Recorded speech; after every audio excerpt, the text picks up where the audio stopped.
Are there any constituent statements by members? Oh, no, sorry. I'll just find where we're at. So you just call me. All right, I call the clerk. Sorry, everybody. Government business, order of the day number 1, Criminal Code Amendment, Hate Crimes Bill 2024, resumption of debate on second reading. Great. The question is that the bill be now read a second time, and I call the member for right. Thank you, Madam Speaker. And it's a sad day that we have a bill such as the Criminal Code Amendment, Hate Crime Bill, in the Parliament being debated. I'm just going to start off with a comment that speaks to this bill. It's about the hate crimes of anti-Semitic behaviour that we're seeing in Australia at the moment, and predominantly our lack of leadership in addressing these hate crimes.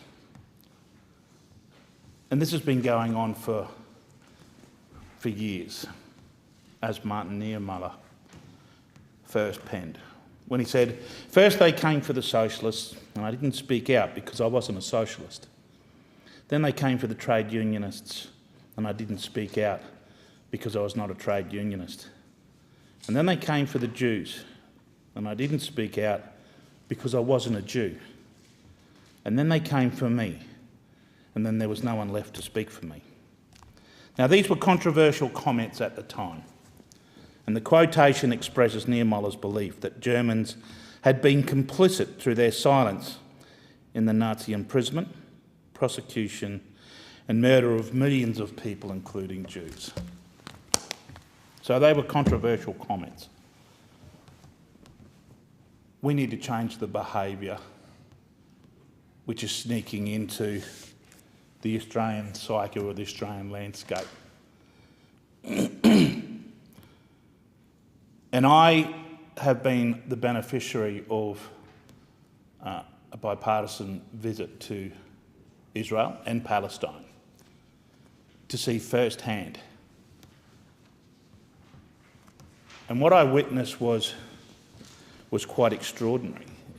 The vehement hatred that exists from one culture to the next, the generational vile that exists, and it's indoctrinated into children. What I witnessed when in Palestine was memorials, similar to our Anzac memorials, where we honour and remember those fallen servicemen and women in pretty well every regional town in Australia. They have similar memorials, but what they are the names that are remembered of children or people who have strapped on a suicide vest with the sole intent of killing as many Jews as possible.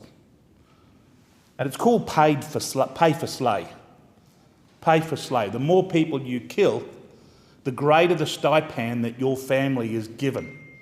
And those funds are generated through the United Nations. The storybooks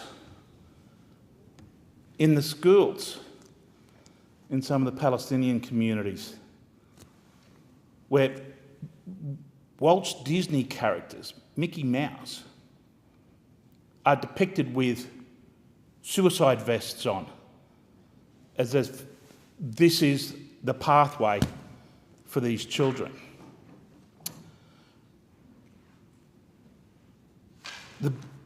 The majority of the places that we visit in Palestine seem to be more welfare reliant, more reliant on handout. The best paying jobs were those in the construction sector, beyond the wall in Israel, in the building sector. And so those who did work were paid well. Unskilled labour, but they were paid well, I'm led to believe, and the jobs were well sought after. I had the opportunity to catch up with the Palestinian Prime Minister. And I asked them, I said, I don't know why. I don't pretend to know why the hate exists and the many years that it's existed for. And I don't pretend to have an answer for you. But I said, we're only a small country in Australia, and it'd just be really handy for us if you guys stop bombing each other for about 6 months, because we're trying to help another country who's in a spot of bother, and that was Ukraine. And he put his hand on my hand and he said, "Well, you speak the truth." It was a confronting visit, and it was one that allows me to make a contribution, because once you see the impacts, and once you live, for a number of weeks with the Israeli community, who go to sleep every night under a dome to counter the regular bomb attacks, when they go to sleep each night knowing that 32% of Israel's GDP is going to their defence budget, it's just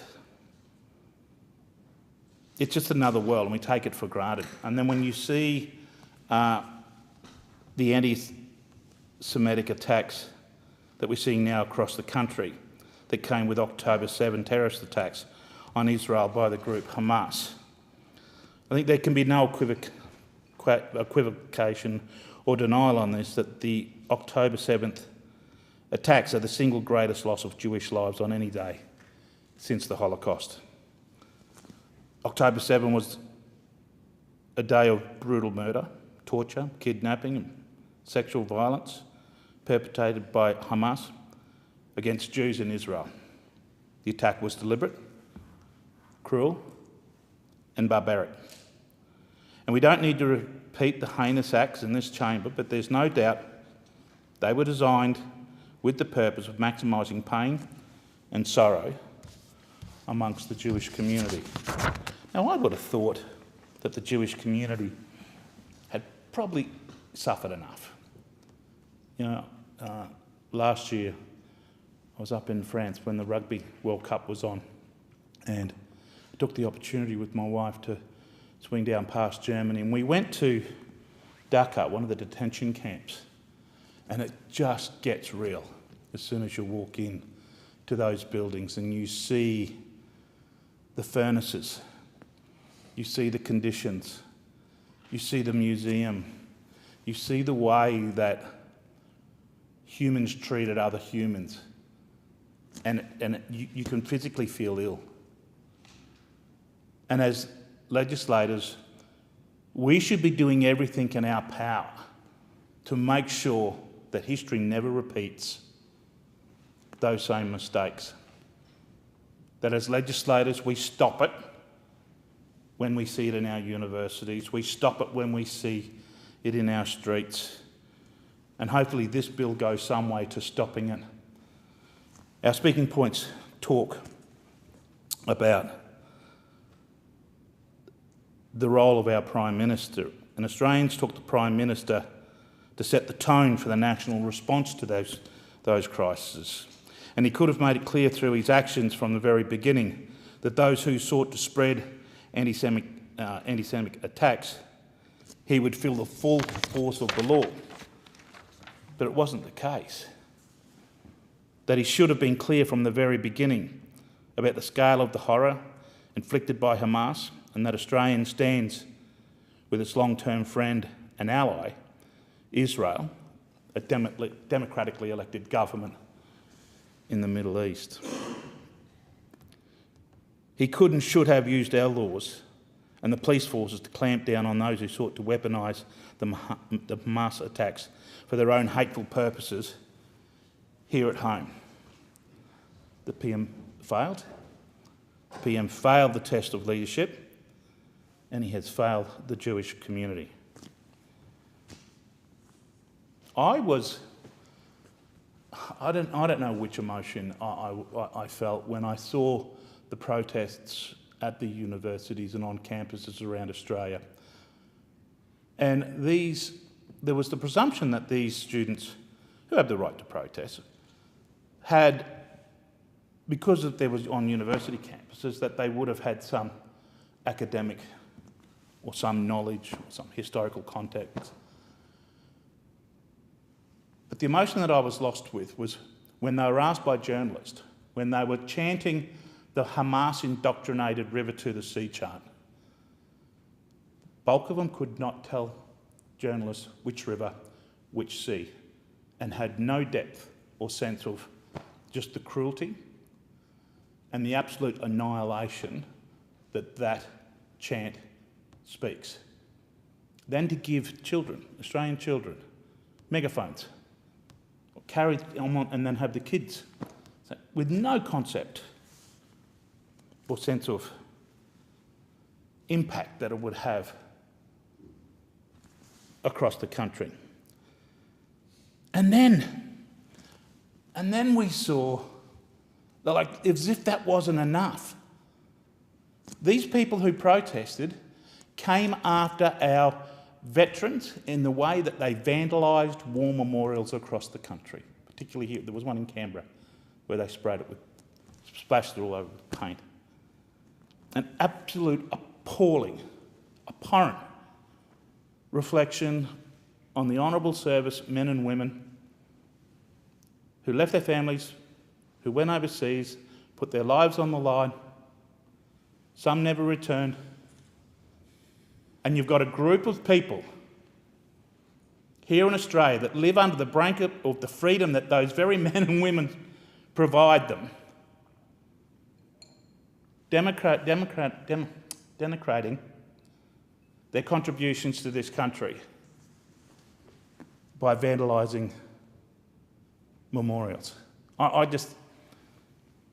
fear that with the lack of leadership, I fear what this country's future is.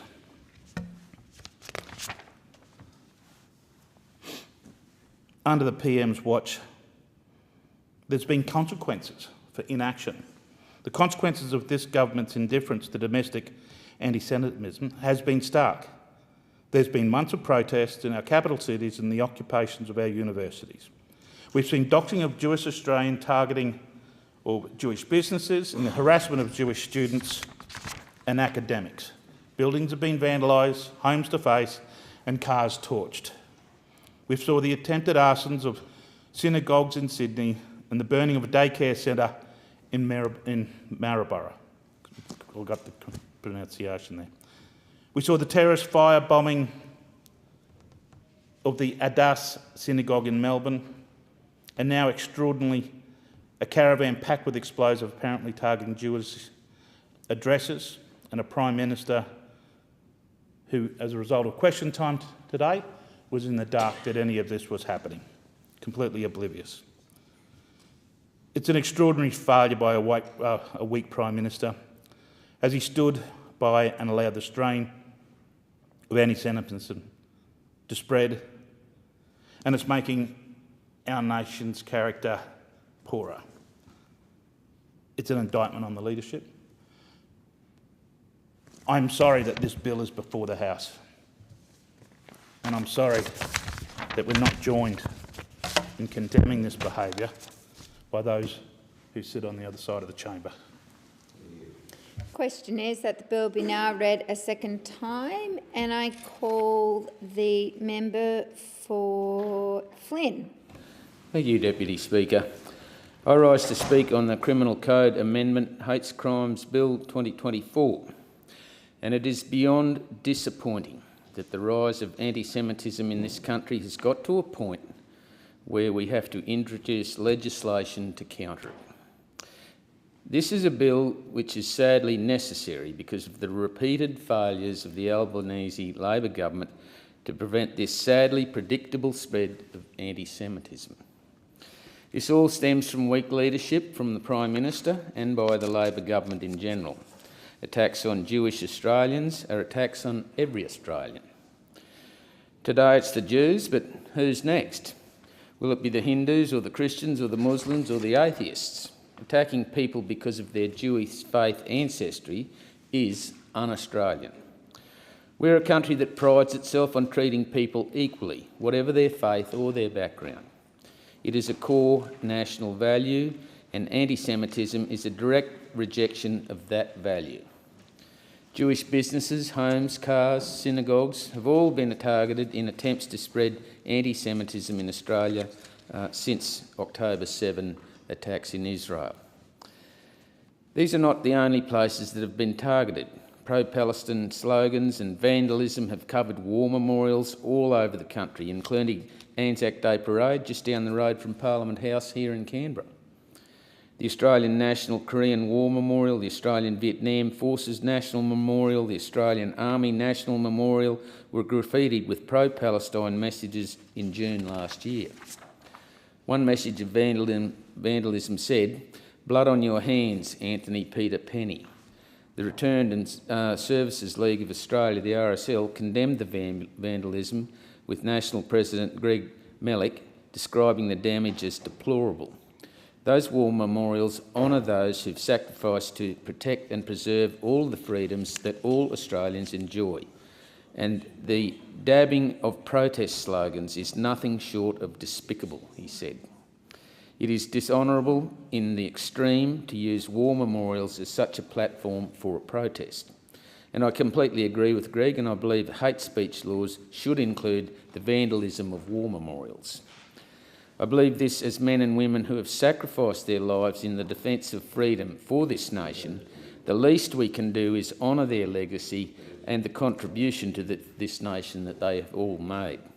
As many would be aware, the initial spark of anti-Semitism attacks that we are now seeing across the country came with the October 7 terrorist attacks on Israel by the terrorist group Hamas.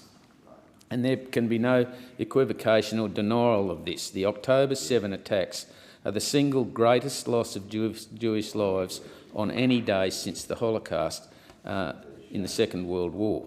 October 7 was a day of murder, torture, kidnapping, brutal sexual violence perpetrated by Hamas against Jews in Israel. The attack was deliberately cruel and barbaric.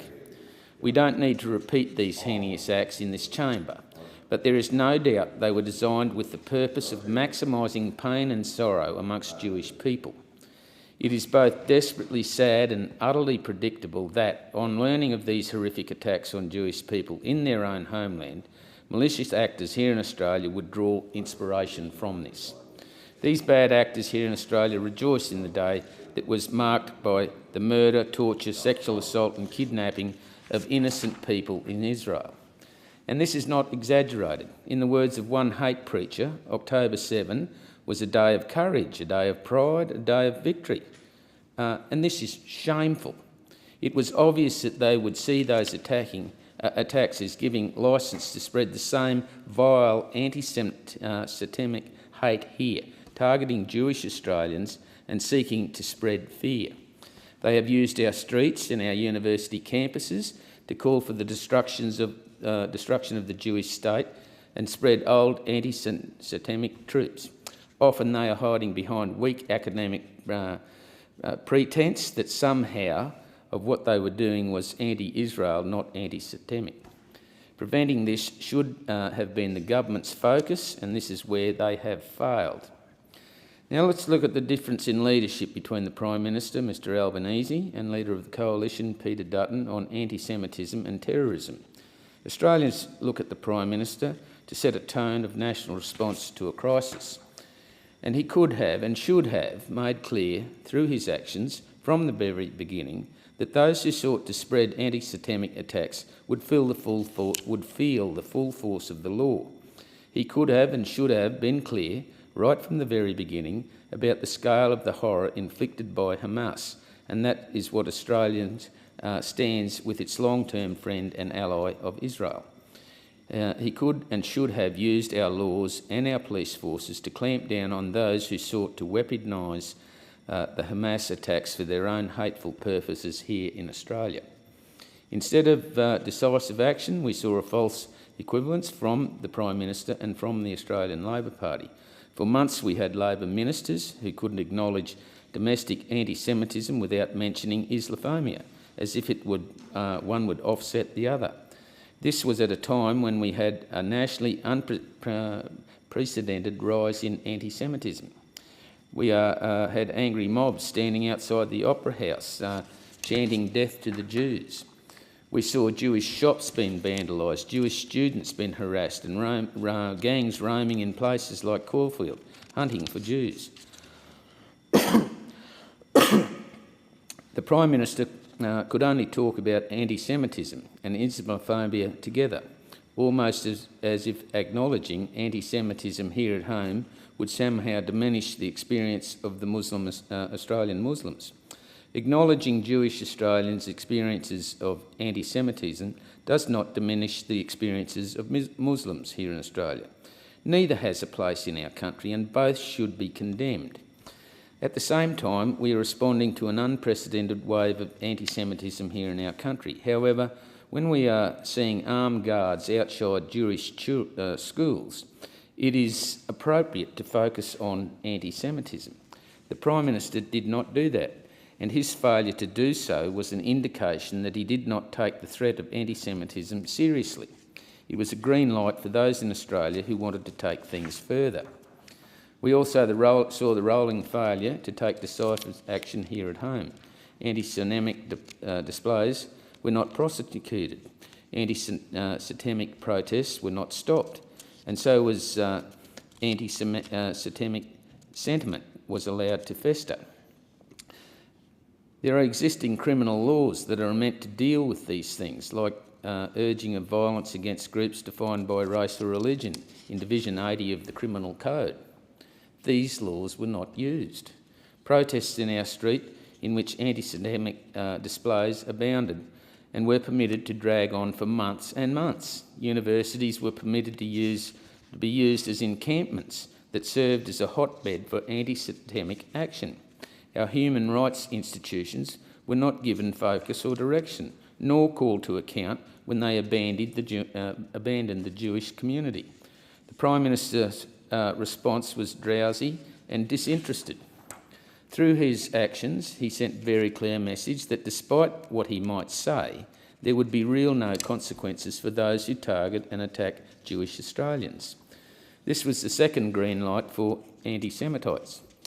Now let's look at the leader of the coalition, Peter Dutton, and how he has announced and made his announcements to combat anti-Semitism. The list includes to take a national leadership role expected of the Commonwealth Government, including convening a national cabinet to combat anti-Semitism and extremism, strengthen the sentencing regime for terrorism by legislating for a mandatory minimum term of 6 years imprisonment for all acts of terrorism under Commonwealth law, amend draft laws currently before the Parliament to make it a hate crime to urge or threaten violence towards a place of worship, punishable by imprisonment for 5 to 7 years in the case of an aggravated offence. Introduce mandatory minimum sentences of 12 months imprisonment for the display of prohibited anti-Semitic terrorist organisation symbols and related behaviour in public, and increase the maximum penalty to 5 years in prison. Create a new dedicated anti-Semitic task force led by the Australian Federal Police and incorporating the Australian Security Intelligence Organisation, the Australian Criminal Intelligence Commission and the Australian Transactions Reports and Analysts Centre and the Australian Border Force and the State Police. Issue new ministerial direction to the AFP to direct them to prioritise and address anti-Semitism, including any unsolved crimes against the Jewish community, such as doxing, public display of terrorist symbols, incitement, harassment and other offences. Direct Anti-Semitism Task Force to refer any visa holders involved in acts of anti-Semitism for immediate cancellation and deportation. If necessary, amend Section 501, Character Provisions of the Migration Act, to ensure that this anti-Semitic conduct is captured by the law and applies retrospectively for all acts of hatred towards the Jewish community since 7 October 2023 in the terrorist acts against Israel. Also to deliver $32.5 million in security funding packages requested by the Executive Council of Australian Jewry without any strings attached, including funding armed guards at school and synagogues, unlike the Albanese government, who have restricted funding to armed guards only. Mr Dutton would commit $8.5 million to see a Centre of Jewish Life and Tolerance become a reality, provide $7.5 million over 3 years in additional funding to Crime Stoppers to enable this.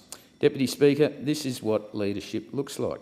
Peter Dutton and the Coalition are committed to stamping out anti-Semitism, and that's what we intend to do should we become the government at the next federal election. Thank you. Question is that the bill be now read a second time, and I call the member for Grey. Thank you very much, Madam Deputy Speaker.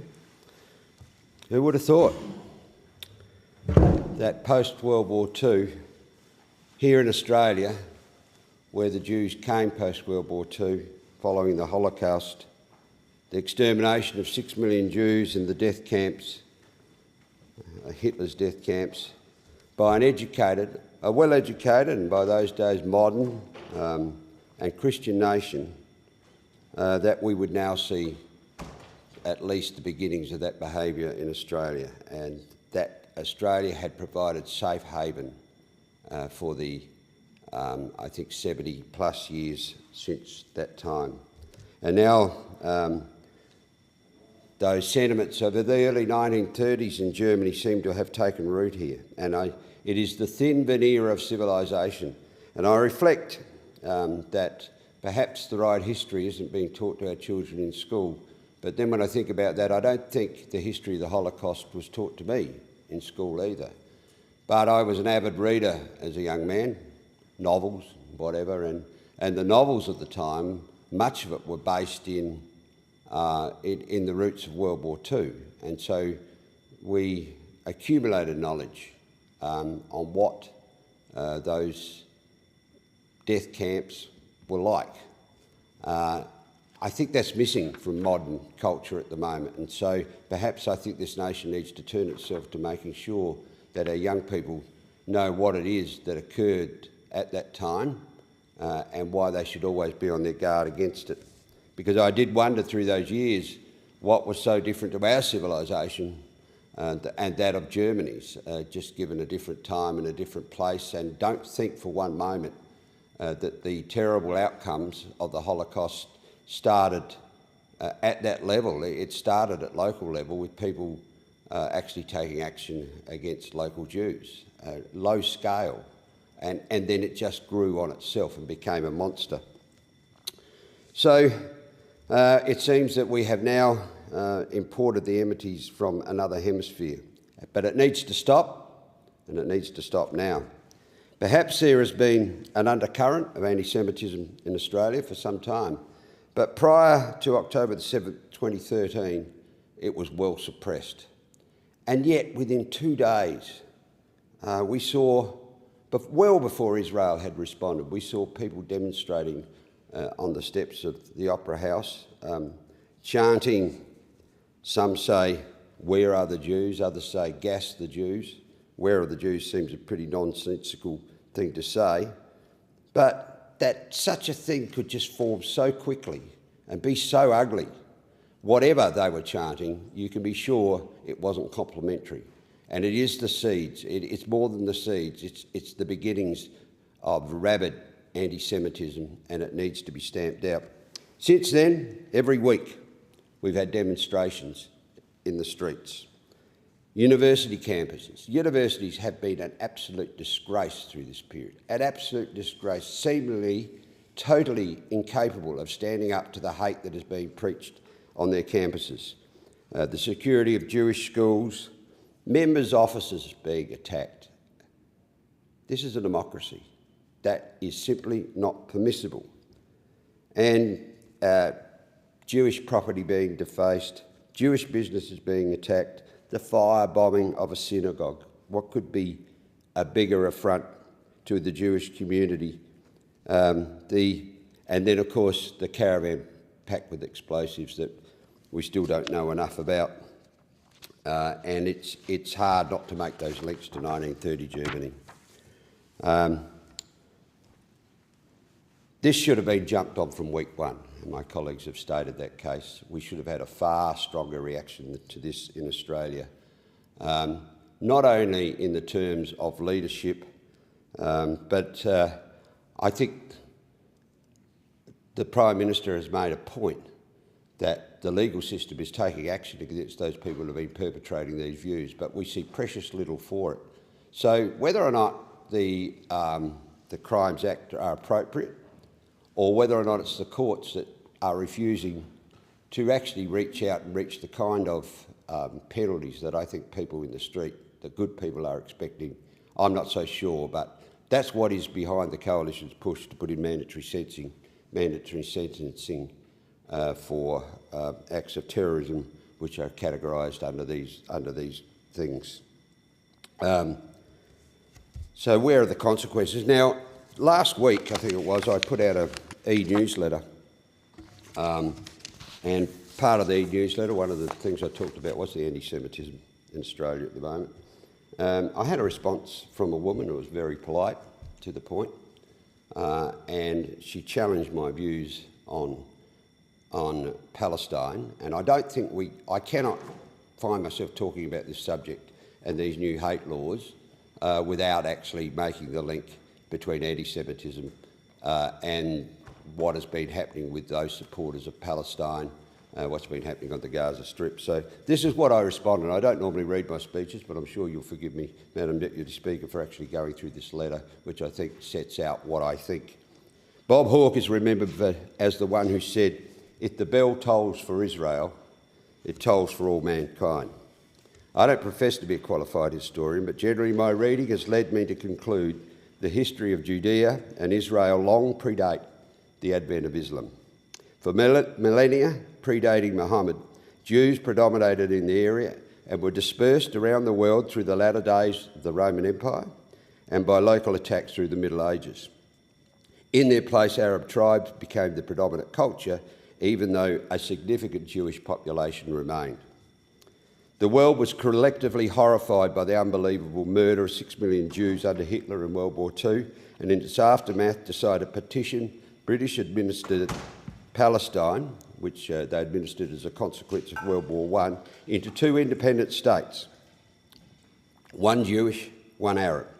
Israel proclaimed its independence under this authority and was immediately attacked by its Arab neighbours, and in response expanded its land base to develop buffers.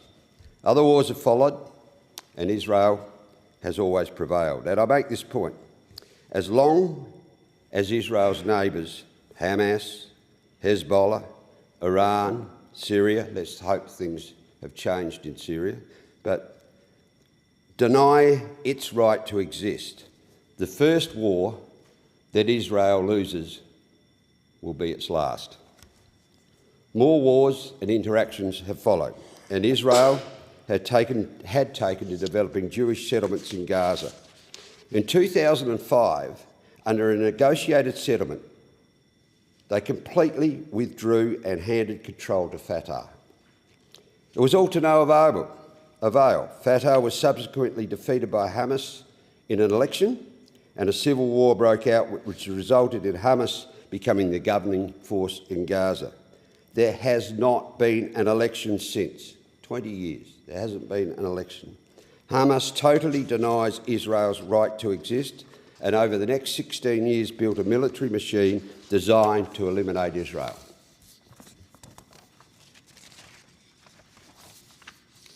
On October the 7th, 2023, Hamas launched a surprise attack on Israel, not on its military establishment, but specifically targeting defenceless civilians at a music festival.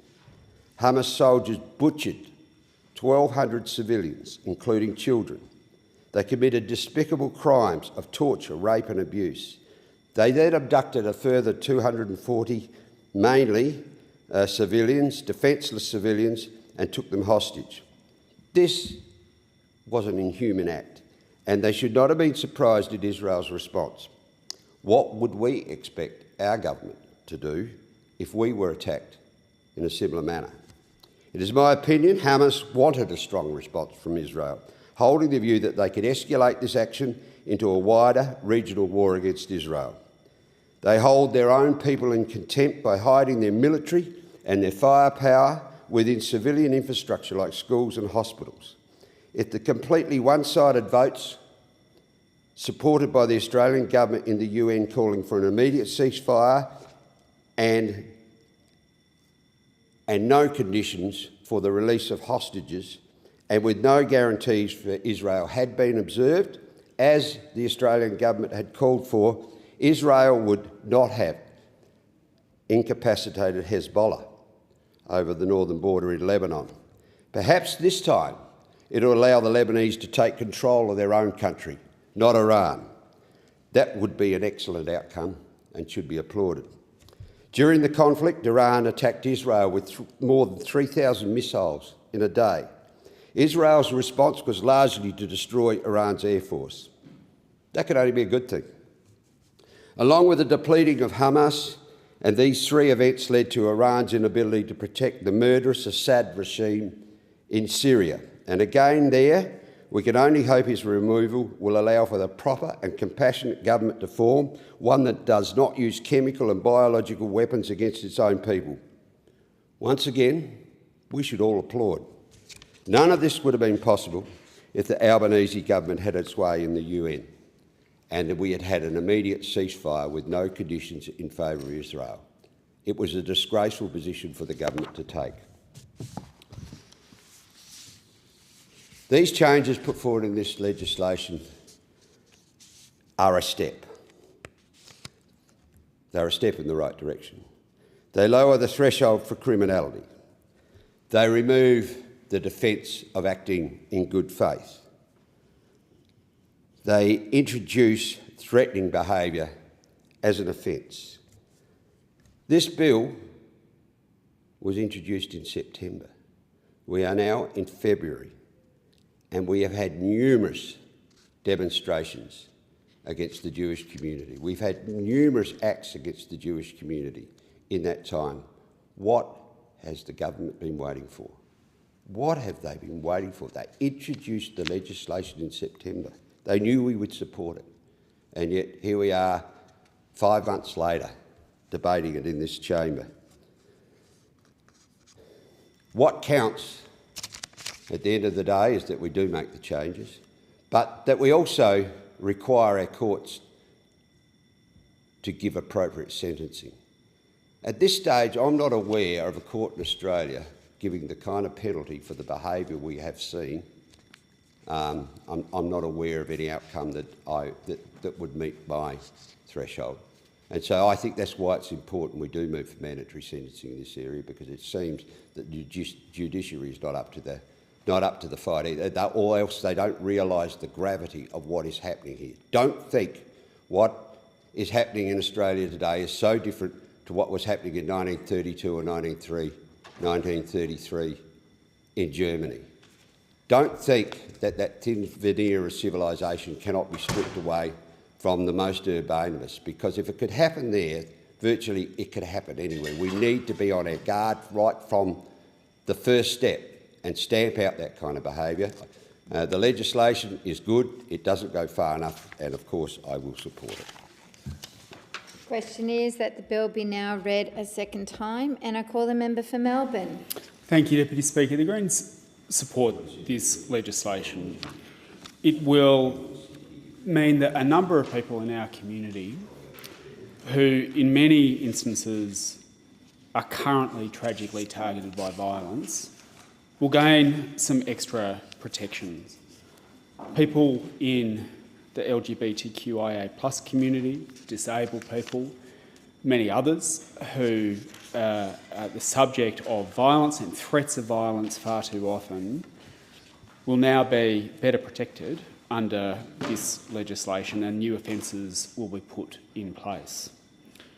And the expanded list of protected attributes is a welcome recognition and strengthening of our laws to protect these communities. And the addition of disability as a protected attribute is a long overdue and much needed step to combating the ableism and discrimination experienced by disabled people, and in too many instances, tragically, even as the Disability Royal Commission exposed, violence.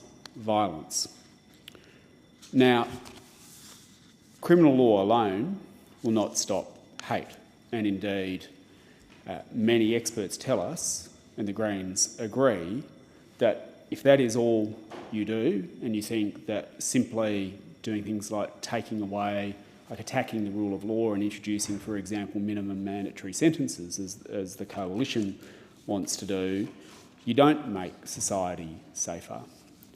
What we do need is a National Human Rights Act that extends these protections, and we also need the government to urgently and fully fund the implementation of the National Anti-Racism Framework to tackle all forms of racism, and for investment in responses to hate that are grassroots and community-led, because we have seen, not just in recent times, but going back over many years, including into the previous government, we've seen the rise of white supremacists in the far right in this country, neo-Nazis.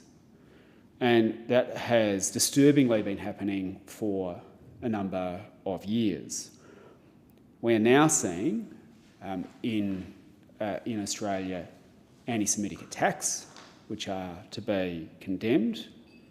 We also know that over many years there has been widespread and continues to be widespread Islamophobia in our country, including leading up to attacks.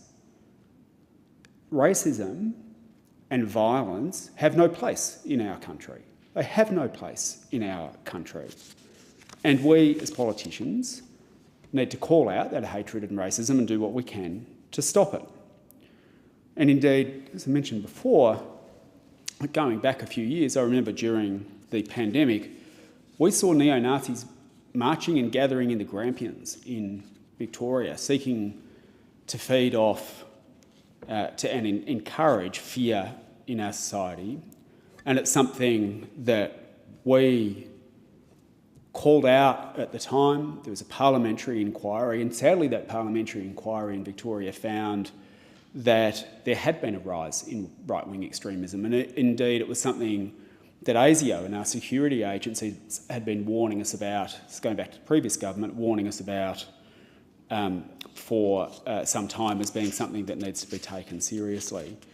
We do need to work out how we can get to the root of hate in our society and stop the rise of these elements that aren't just simply about promoting fear online and in words, but in many instances are threatening violence or, tragically, committing it.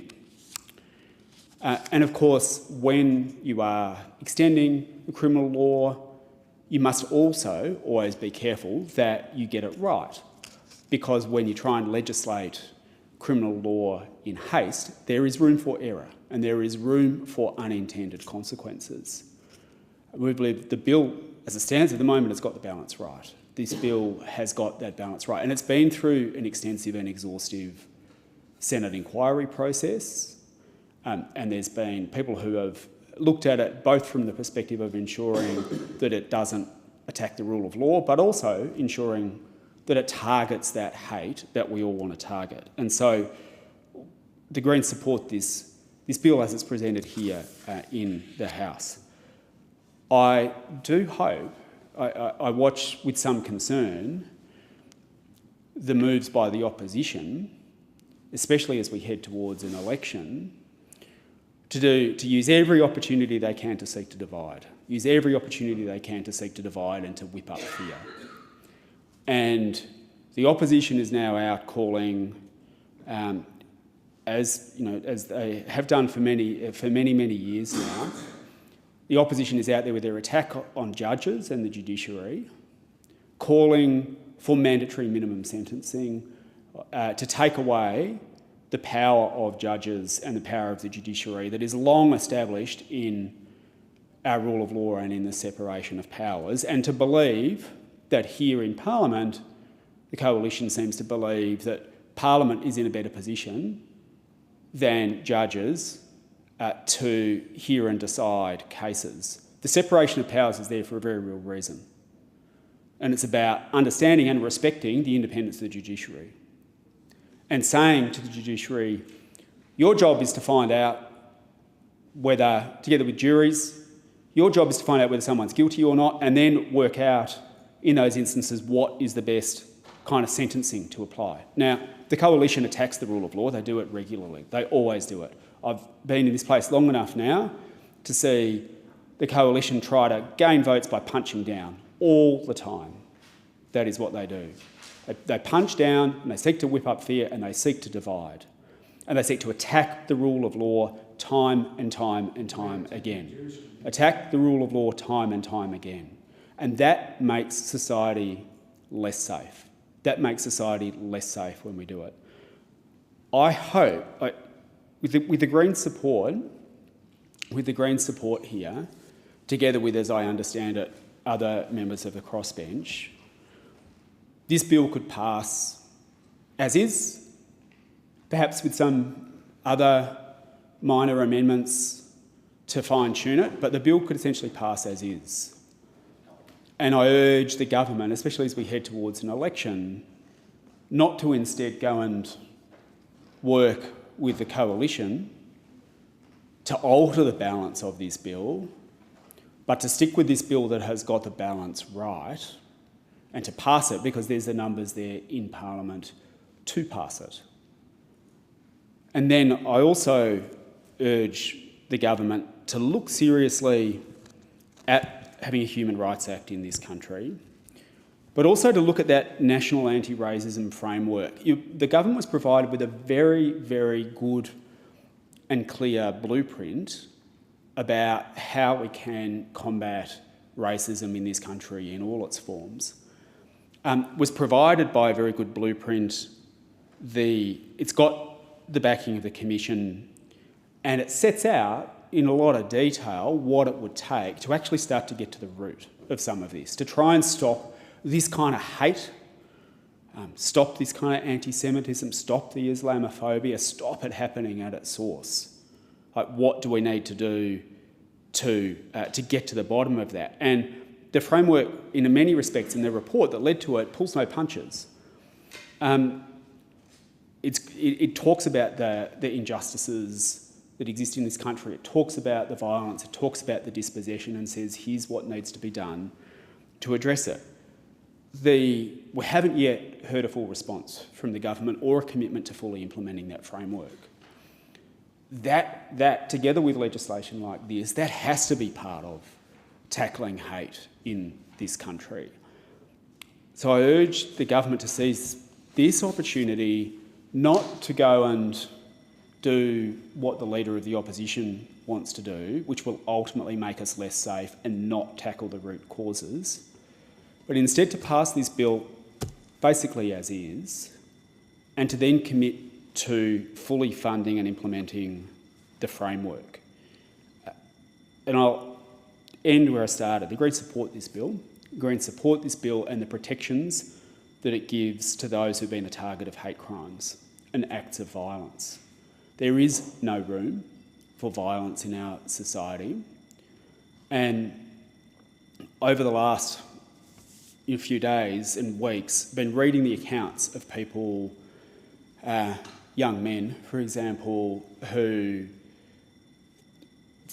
get an invitation to go and meet what they think is another man, only to be lured into a situation where a number of people descend on them and beat them.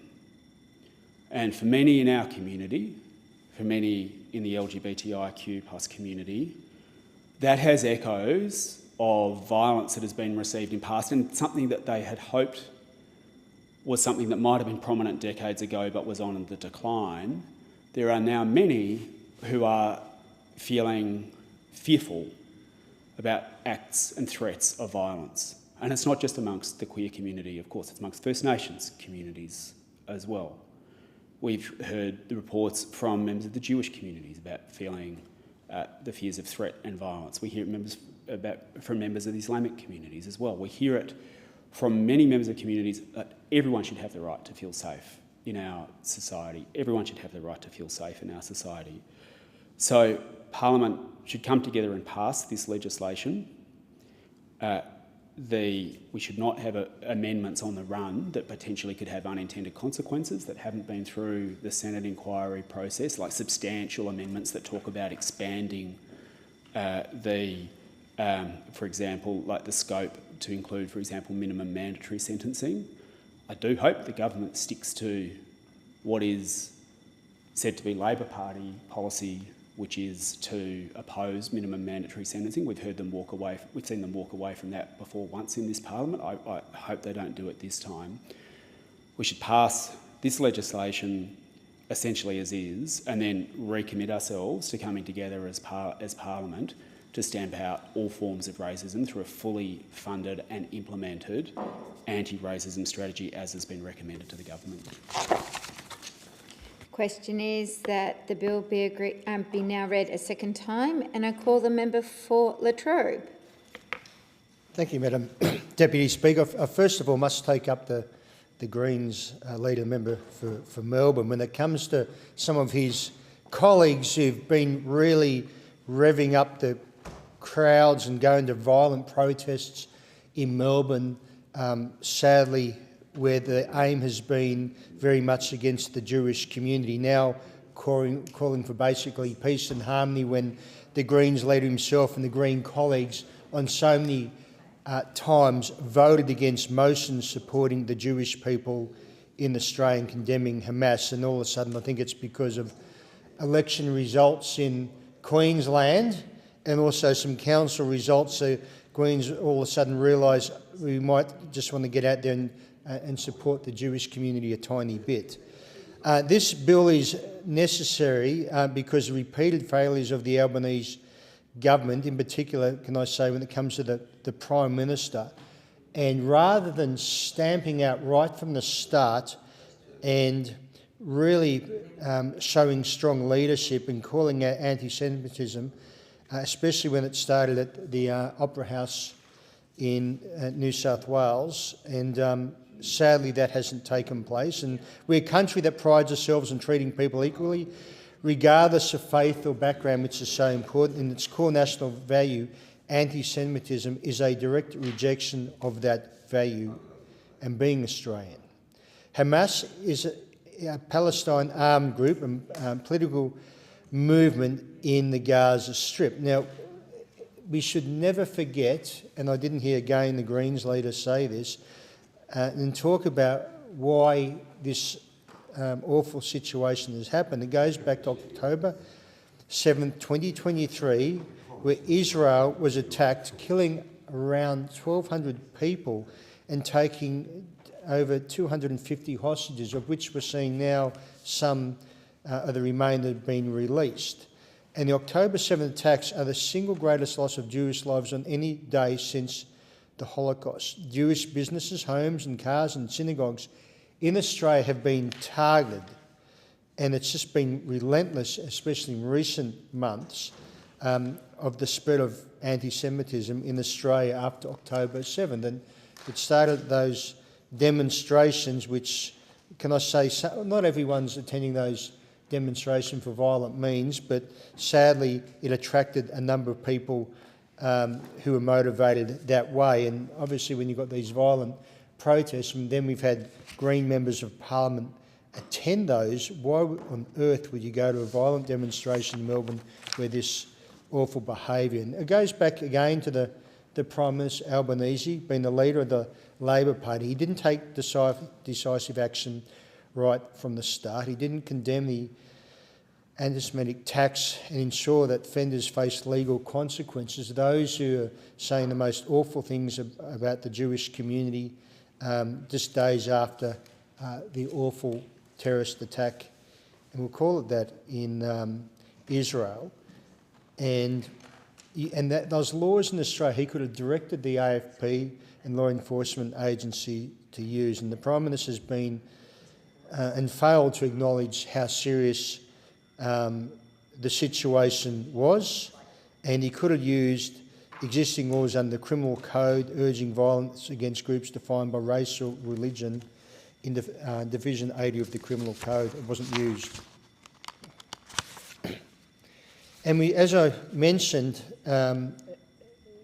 days after this awful attack in Israel, October 9, 2 days later, there was a pro-Palestinian protest march in Sydney Town Hall to the Sydney Opera House. And this is where the awful chanting against the Jew, and I won't obviously repeat what was said, but it was basically as Israeli Australians were mourning, they're getting it racially or abused in our streets in our famous Sydney Opera House. And then it went on to universities where we had campuses where protesters took over. May 2024, Deakin Monash and University of Melbourne staged protests calling university to cut ties with companies linked to Israel, and they sat there. And can I just say, I spoke to a number of Muslim students who very much intimidated themselves because they felt that the protests at the universities had been infiltrated by others with just the view of spreading hatred against the Jewish community. Some of the anti-Semitic attacks in Sydney and Melbourne since October 2024, May 2025, Montskopius Memorial College, Australia's largest Jewish school, was graffitied in Melbourne. October 13, anti-Semitic graffiti of a Jewish bakery in Sydney with a note left of the owners reading, "Be careful." November 21, cars torched, and this is where the violence really started to happen. Buildings vandalised in Sydney's eastern areas with large Jewish populations. December 6, Adass Israel Synagogue firebombed in Melbourne, and obviously a terrorist attack now. Again, this is now to the stage causing mass fear in the Jewish community where they're targeting their faith, going right after them. January 5, 2025, man charged allegedly threatening worshippers near the Jabab North Shore Synagogue in North Sydney. And again, we've just got this kind of roll-on awful attacks against the Jewish people. January 10, Alawat Synagogue in Sydney's southwest was graffitied with the Nazi hook and cross symbol. January 11, graffiti in the attempted arson of Newtown Synagogue in Sydney West. January 11, cars vandalised and graffitied again in Sydney. January 16, a federal task force makes the first arrest charging a man allegedly making death threats and vandalism. January 17, cars torched building formerly owned by the Jewish community. So the attacks as a former police officer, these are obviously rolling every couple of days now. And the big one, January 19, 2025, caravan containing explosive found in Druil, Sydney. And can I just say, and those questions raised again to the Prime Minister, was he briefed by ASIO and law enforcement, or what was the day, or didn't he want to know about it? Like, this is a very serious, exceptionally serious matter which could have ended up in Australia's worst terrorist attack. January 21, childcare centre set alight and graffiti in Sydney's west. January 29, home to Next Mount Sinai School in Maribor, Sydney, sprayed with anti-Semitic graffiti. These incidents caused significant concern and distress with all our Jewish community. And can I just say again, it should have been right from the very start, the Prime Minister is very strong on this, not trying to walk on two sides of the road at the same time. The one point I just want to make when it comes to the Nazi symbol targeting the Jewish community was misconceived wrongly as a swastika. And as Shadow Minister for Multicultural Affairs, the swastika is actually an ancient sacred symbol of peace and good fortune for Buddhists, Hindu, Jain and other faith communities. The Nazi symbol graffiti targeting the Jewish community was the Nazi symbol hatred, the hook and cross.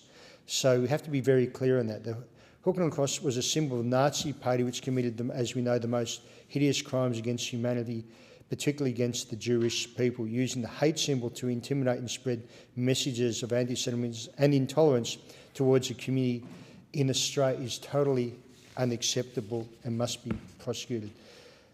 This bill is intended to help mitigate some of the government's failures. When we have obviously existing offences in Division 80 of the Criminal Code that should have been used to stop and spark anti-Semitism. Existing offences in Division 8 of the Criminal Code makes an offence urge violence against individual group on the basis of race, religion or alike. They make an offence to advocate terrorism and genocide. For months the coalition has been calling, especially, can I say, the opposition leaders has been so strong supporting the Jewish community.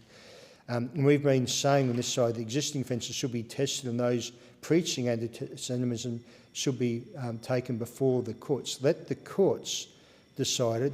If no one's taken before the courts and if there's an issue with the legislation, it should have been then tested and then we would change or amend legislation in Parliament. So we do welcome these belated changes, are welcome, but these changes seek to lower the threshold for criminality for those who urge violence against individuals or groups. Instead of intending that violence occur, police now need to prove that person was reckless. And that's, can I just say, as a former police officer, words are very key when you have must and shall and could. So intending, it's a much higher threshold for the police to prove the person actually intended the violence to occur, where in actual fact now it'll be reckless whether they know their actions could. Which obviously makes it a lot easier for police to prosecute. These laws are currently drafted to remove the good faith defence for those urging violence. This too is welcome move to urge someone to engage in acts of violence in good faith. These laws introduce new offence of threatening force or violence. So again, just in finishing, my heart goes out to the Jewish community who've just been targeted, and hopefully these laws will smoothly go through Parliament and police actually use them to prosecute these people committing crimes against the Jewish community. Thank you. Question is that the bill be now read a second time, and I call the member for line. Thank you, Madam Deputy Speaker. This Criminal Code Amendment Hate Crimes Bill is a really important bill because it's addressing a fatal and disappointing development in Australian society, and that is the rise of anti-Semitism, which has grown exponentially since the Hamas terrorist invasion of Israel and the kidnapping and killing of many innocent people. A day of murder, torture, kidnapping, brutal sexual violence, massacring of children and innocents. It was cruel, it was barbaric, it was unbelievable. Yet in Australia we saw on the steps of the Opera House, no less, ranting and chanting by supporters of Hamas in the middle of Australia at one of Australia's iconic landmarks that went unpunished, and the law was not enforced by the New South Wales Police. I could not believe it at the time. It is an offence to incite people to violence, let alone the offence of giving aid to declared terrorist organisations. And then this acceptance or turning a blind eye. I'm sorry to interrupt. A division has been called for in the House. The proceedings are suspended to enable honourable members to attend the division, and the proceedings will resume when the Chair of the Federation Chamber is resumed at the conclusion of the division or subsequent divisions.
Right, friends. The question is that this bill now be read a second time. I call the member for Lyne in continuation. Thank you. Thank you. As I said, there was a failure to enforce the law in both failing to prosecute or even attempting to arrest people who were inciting violence based on the criteria of religious belief. Blatant anti-Semitism has been uncovered. Now, I'm a big believer in free speech and the right to protest, but it's not legal to incite people to violence or to spray paint businesses' cars, torch them, not to attack places of religious worship, firebombing children's daycare centres, vandalising people's houses. That is not legitimate political expression. That is illegality. And this current government has been asleep at the wheel. They have failed to prosecute, or not necessarily the act of arresting, that would be up to state police, but they have failed to condemn it. They failed to condemn universities who tolerated the Occupy moments, plastering the universities with anti-Semitic graffiti, allowing discrimination of both academics and students in universities, and ostracising them, doxing people, and actually arguing for the actions of Hamas and Hezbollah. Now, supporting a registered terrorist organisation by physical or other means is illegal in this country. But these laws have been left unapplied, and that is why this anti-Semitism has grown. On the diplomatic and international scale, this current government has actually made moral equivalent justification for not doing anything because of stuff that they feel is Islamophobic. But it's just not realistic. On the international stage, we have abandoned our support for Israel. We have voted against Israel, the one democracy in the Middle East that does have the rule of law, that lets people vote, and it's just a shame that Australia has really let their standards drop to support any of those things that I've mentioned. And this bill, to put some teeth behind applying the law, will be a little bit too late. We need strong leadership from this government and also from state governments who should have had police forces enforcing this. The fact that our security agencies were not engaging with the current federal government tells you enough about their opinion of what's going on in this government. We saw questions today in questions time to the Prime Minister where he obfuscated and he wouldn't admit that the security agencies didn't want to brief him because he was worried. They were worried about his administration's leaking any information which would hinder them identifying the perpetrators. The caravan packed with explosives, my goodness, that is just a total abject failure of our intelligence capability when local neighbours to the caravan identified it. It goes on and on. Vandalising synagogues and trying to torch them in Sydney, and then the Adass synagogue in Melbourne, were just absolute shock. I cannot believe that Australia has let our standards of applying the rule of law and having a tight, well-connected intelligence network is really a cause for concern. Now, these changes proposed do seek to lower the threshold for criminality for those that urge violence against individuals or groups. Instead of intending that violence occur, police now only need to prove that the person was reckless as to whether violence would occur. And these laws also propose removing the good faith defence for those urging violence. And it is really appropriate, because how can you cannot urge someone to engage in acts of violence in good faith? I mean, it's really totally unrealistic. So it's long overdue that this bill is finally introduced for us to discuss. The Coalition did write to the government before Parliament resumed in October. It's been to a committee and was examined carefully, and the recommendation from the review was that this should come before the Parliament. It also needs to be a bit stronger to cover attacks on places of worship. It needs to be blindingly clear that any anti-Semitic action is not acceptable in Australia. The consequences of us being ambiguous about what is tolerable under the law, as I said, is really important. I do not want to stifle free speech, but free speech doesn't mean you can incite people to violence or say kill Jews or kill anyone. That is a different matter. That is not free speech. That is against the law. So I commend these amendments to the House. I hope that our security agencies do get to the bottom of who has initiated the caravan full of high explosives, who the people are that are paying some of our gangs, or not necessarily people from overseas, but getting local criminals and gangsters to do all this for a fee, because they need to face the full force of the law as well. And there must be jail time for any of this behaviour. Otherwise, people will do what they've been doing. They feel like their weird, twisted version of what should be done is being tolerated, because silence from the authorities and inaction by the bodies that enforce the law have emboldened them.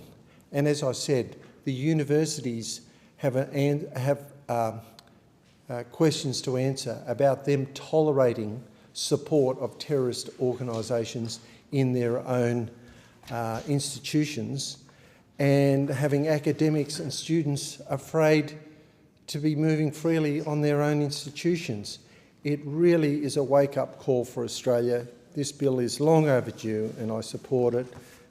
And let's hope that Australia gets its strength back and supports Israel. They have an existential question of survival. That's why they went to war against Hamas and Hezbollah.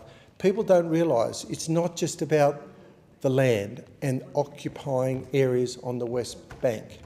There is an administration called Hamas and Hezbollah, backed by Iran, that their whole plan is to not just get back a bit of land. They want Israel wiped off the map, and we can't let that happen. What we can do in this country, though, is make it crystal clear that the behaviour we've seen should never have been tolerated, should have been called out when it happened, and then we wouldn't have let this monster out of the bag. We need to put it back in. Anti-Semitism has been through the ages, the pogroms in the Middle Ages, the pogroms in the Russian Revolution, in and after World War II, after World War I, and then again with the Nazi Holocaust. The rest of the world, including Australia at the United Nations, supported the creation of the State of Israel. It has a right to exist, and we in Australia should be supporting that right. And we shouldn't be tolerating any more of this horrible behaviour that we've seen in our own country. Thank you, Madam Deputy Speaker. The question is that this bill now be read a second time. I call the member for Nichols. Thank you, Deputy Speaker, and I rise to speak on this very important bill.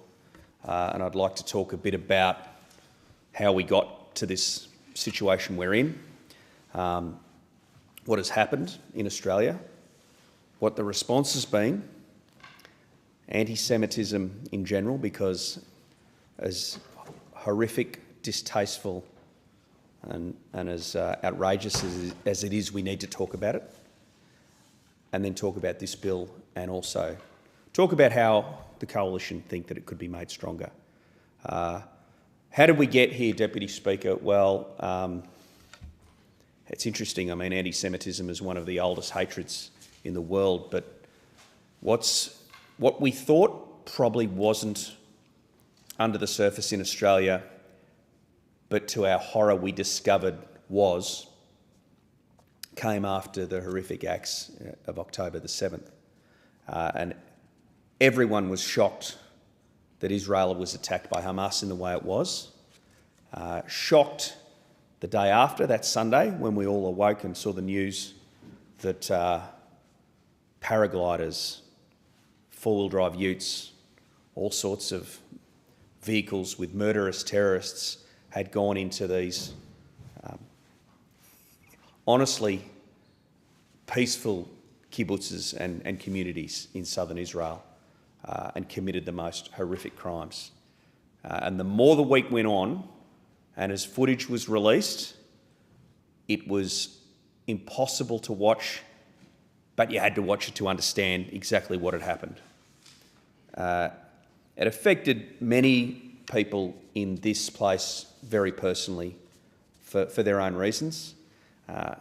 In my case, before coming into Parliament, I had worked for an Israeli company as an agricultural scientist for a water technology company called Netafim, and I was very proud to work for that company because that company developed water-saving technology that brought agricultural prosperity to many parts of the world. Yes, in Australia, where we use it to grow tomatoes and almonds, but in also third world countries and developing countries where that Israeli technology that they developed out of necessity, because the people who set up the kibbutz that started Netafim in Hatzerim down in the south of Israel, they were working with the government to do what the inventor of drip irrigation, Simcha Blas, said was make the desert bloom. And they could make the desert bloom as long as they could use the very small amount of water they had efficiently, so they developed this technology. And that technology is now used around the world, and it brings life to people. And at the time when I spoke about my visits to those Israeli communities, many of them are in the south and many of them are very close to that border, and they make, Netafim's the company that makes the drip irrigation equipment, but there's other companies, like Durot, that makes the valves, the filters, everything that gets water to agricultural crops, as the members for Braddon and the members for Forest well know, because they are farmers. It's all technology that's created in these communities. So they're bringing life to the world through making agricultural produce easier to grow. What they were met, I said at the time, they were obsessed with life. What they were met with was people who are obsessed with death. People who have hatreds, impossible to understand hatreds, irrational, insane hatreds, to think that they would cross the border and do those things to people. It's one thing in a war zone to attack one another's soldiers, and often in war there are civilian casualties that happen because of the nature of conflict. But this was people deliberately going and murdering civilians. It should have sparked a great deal of sympathy for the Israeli people that they'd suffered that. Instead, in some quarters in Australia, it unleashed a burgeoning anti-Semitism. And we saw that with the way that people gathered at the Opera House and the chants they were making. We've seen it since. And a lot of that happened before Israel's military response. So for people to come and say, oh, no, we're not protesting, this is an anti-Semitism, we're just against what Israel is doing in their attempts to defend themselves. A lot of this happened before those military operations started. So let's not deny that. But since then, Israel launched some military actions. Now, a debate about what Israel is doing is legitimate. Targeting Australian Jewish people because of it is not. And that's what's been happening. It's happened at the Opera House, it's happened at MP's office, it happened at my office in a small way, and I mention this because I've had experience of it, at the Free Palestine stickers put all over my face and some, text drawn, but I was disgusted with what happened to my friend, person on the other side, person that I've met since I've come into this place, the member for McNamara, who I play sport with, of a morning up here, and it's been my great honour to get to know.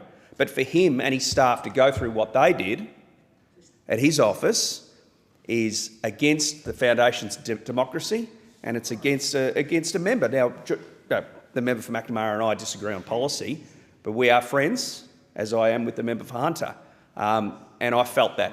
I felt that personally. Now, the response since... Obviously, there's been a great deal of debate about the response since. I thought that the Leader of the Opposition's response has had a real moral clarity to it. He spoke about what was chanted at the Opera House in Parliament, and that was really uncomfortable for all of us. He didn't use the exact words, but he alluded to it. I saw a lot of people around the House, sort of... I think they were critical of the opposition leader bringing it up, but you have to say this stuff to face the evil of it. And he did that, and he's been steadfast since. And I think that he's shown a real leadership on this issue, even when it's got pretty difficult. And I commend him for that. There are people in the Australian Labor Party who have shown some leadership, but overall, I would say that the response has been too equivocal. And the Jewish community has felt that the response hasn't been strong enough. And it hasn't had that moral clarity that we need to face this evil. I just want to talk a little bit about anti-Semitism as one of the world's oldest hatreds and just an experience. You go back in your own mind and try and think, what do I know about this and what do I understand about this and what forms my view? And I've talked a bit about my experiences in Israel. But even before that, I remember in the late 80s when I would have been in my early to mid-teens, and as I've said in this place, in the country you only have 2 channels, but I was allowed to watch the late movie sometimes when my parents didn't know that I was up watching the late movie. There was a TV movie on called Escape from Sobibor, and it showed in graphic terms what the Nazis were doing to the Jewish population in Europe in the late 1930s and 1940s, and why the West had the moral clarity to wage war against that evil regime and to stop anti-Semitism in its tracks. I mention that because that's what this sort of thinking, and that's when this sort of evil gets going, that's what it can lead to, what we saw in the 1940s.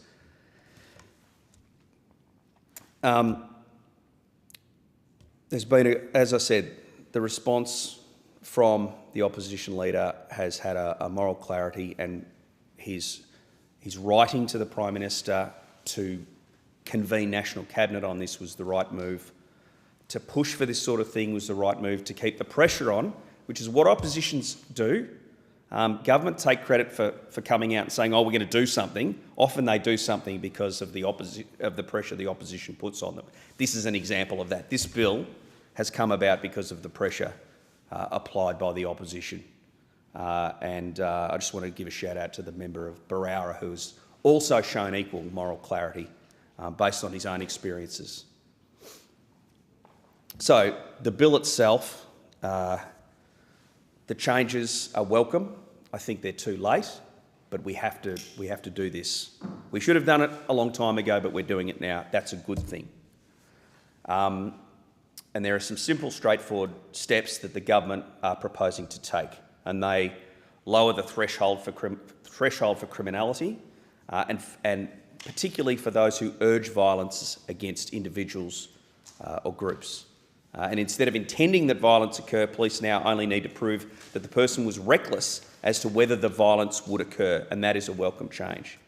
And these laws remove the good faith defence for those urging violence. And as the previous speaker, the member for Lyne, said, you can't urge violence in good faith, not in this situation. It's a welcome change. And also there's some expansion of the offences that relate to the urging of violence in relation to a range of personal characteristics on the basis of which a person or group is targeted. I talked about what's happened. I talked about what's happened to MPs' offices, what's happened to what happened on the Opera House, and just the spray painting of cars, the targeting of people because of what they're wearing, which is just, all of this is an anathema to what modern Australian values should be. But the worst thing that happened late last year, and it happened, ironically for me, I was at the Israeli embassy. I was there that day with the Israeli and the German ambassador. They're neighbours in Canberra. The German and the Israel embassies next door to each other. And the two ambassadors came together to commemorate a person from my electorate who in the 1930s, an Indigenous man, a Yorta Yorta man called William Cooper, who took a petition on behalf of the Jewish people in the 1930s to the German consulate in Melbourne and was turned away. A plaque to commemorate him. We celebrated that plaque the very day that there was a synagogue firebombing in Melbourne. So if you didn't need to understand the necessity for these laws and the fact that they need to go further to protect places of worship, then that was your answer of what there needed to be. That synagogue bombing was an outrage. It's really rocked for those of you, and everyone's experiencing that, but there are those of us who are from Victoria and understand that part of Melbourne, Caulfield, Brighton, a lot of those places where the Jewish people have made, who make such a contribution to our region, where they have congregated and they live in Melbourne, and what a contribution they've made, business, arts, to our community. For one of their places of worship to be firebombed by some coward or cowards is an outrage. It goes against everything we believe, everything all of us want Australia to be. And what we do in this place and the messages we send matter. Now, I hope people get prosecuted. I hope people get caught. I hope they get prosecuted by these laws. I hope that this makes the prosecution of them easier. I hope that this makes the capture of them easier. I hope that this means the punishment can be harsher. But even if it doesn't, the fact that we're passing this legislation is a message from this place to say that anti-Semitism will not be tolerated in Australia. Anti-Semitism is an outrage. It's a hatred that should have died in the ashes of 1945 in World War II, when many of our brave Australian service people, and indeed many from the United States and from the United Kingdom, fought against that evil regime to put a stop to anti-Semitism once and for all. We're seeing it rear its head again here. This Parliament needs to send a very strong message that this is not tolerated. This bill's a start, but it needs to go further. We've got some amendments that I hope the government will consider that takes this further. But not only just passing legislation, we've all got to be really, really strong in our statements about this scourge. And I urge the Prime Minister and I urge anyone in a position of leadership to just look at the way that the opposition leader acted in the days when this was getting a foothold, and use that moral clarity to guide you in your attack on anti-Semitism. Thank you, Deputy Speaker. The question is that this bill now be read a second time. I call the member for Braddon. Well, thank you, Deputy Speaker. Deputy Speaker, it saddens me today. It's with a very heavy heart that I rise to speak on this amendment to the Hate Crimes Bill of 2024, the second reading. It saddens me because whilst this is necessary at this point in time, in Australia's history, in the way I view and the way most Australians view Australia, it should never be necessary. It should have been stamped out from the very start. It shouldn't have been allowed to escalate to the levels and the hurt and the evil that it has got to at this point in time. And it's for that very reason that it saddens me. It saddens me that the leadership has been lacking for so long. Deputy Speaker, I come from the profession of arms. I've spent the majority of my life being deployed to all sorts of places for that very reason, to combat evil. Mostly, we stand in front of those being persecuted with a weapon system, and we protect them from that evil. So I know a little bit about wiping evil out and eliminating evil from the earth. And there's an old saying that goes right back to the Romans. It's in Latin, and it's the phrase, so we pacem parabellum. And that means in strength comes peace. And unless you have strength, and unless you have the leadership that demonstrates that, you will never have peace. And unfortunately, that's what we've gotten to. That lack of leadership has allowed this festering serpent to develop and grow to the point that it is spitting venom at those most vulnerable. I think that the actions of this government have lacked that leadership and that strength and that power and that force in stamping this out, and that's why that escalation has taken place. I actually visited last year, I visited Israel at the request of my good friend, the ambassador, Amir Mossad. And Amir and I, he served a life in the Israeli Special Forces in Mossad. He was an electronic warfare Special Forces operator working for the Israeli army around about the same time as I was posted to the Middle East. So we have kinship there, and we have become very close. And I saw a very hardened man, a tough man, a strong man, a man with conviction and leadership, a man that deeply loves his country and was in another country representing the interests of Israel and that relationship between Australia and our friends in Israel, that great democracy. And I saw him heartbroken. I saw him bent over heartbroken because of what was happening to his beautiful country and his beautiful people. There, unprovoked, a listed terrorist organisation, the head of evil, had unprovoked attacks on their precious country. 1,200 people dead. I visited the kibbutz Kfar Aza down south. You could see the photos. They had the photos up outside the kibbutz. You could see the bloodstains and the bullet chips inside. You could smell after they'd been there, these horrible, evil creatures, and burnt the place. This evil was committed in places that were supposed to be secure. There was no warning. Those hostages that were taken, can you imagine what that would be like in your town or suburb where you live today?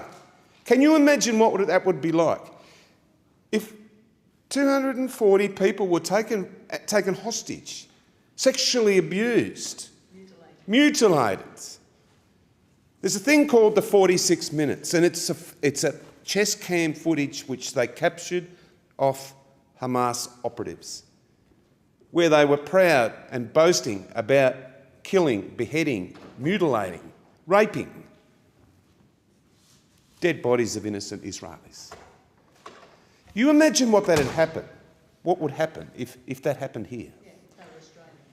So in retaliation and trying to get those hostages back, we went on a world quest on who was right and who was wrong.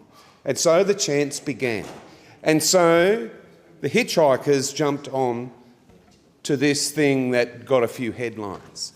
Half those chants, the river to the sea, if you ask those people what river and what sea, they wouldn't have a clue. Or what it meant. Or the destruction that I've just described. They wouldn't have a clue. They were just there for the headline, for the footage, and to get on television. And that's when the government should have stepped in. And that's when the government should have been strong. And that's when that head should have been cut from that evil snake. Because now that snake is bred and there are many serpents. And they are out all over the place, conducting evil on our beautiful country. And it should have been stopped out and wiped out a long time ago. And that's why I guess it's with heavy heart that I have to talk about this. My good friend, he's been like a brother to me, Josh Frydenberg, has been on the offensive, on the reactive trail, trying to get this message across, how important this was, how important it was for the government to step up. He turned himself inside out to get this message across. And whilst he's done a fantastic job, and I congratulate my brother in doing that, it fell on deaf ears. And it's not until now, it's not until that evil has been allowed to escalate, develop and to dig in, that we've decided to finally do something about it. And I worry, Deputy Speaker, I worry that this measure is all happening far, far too late.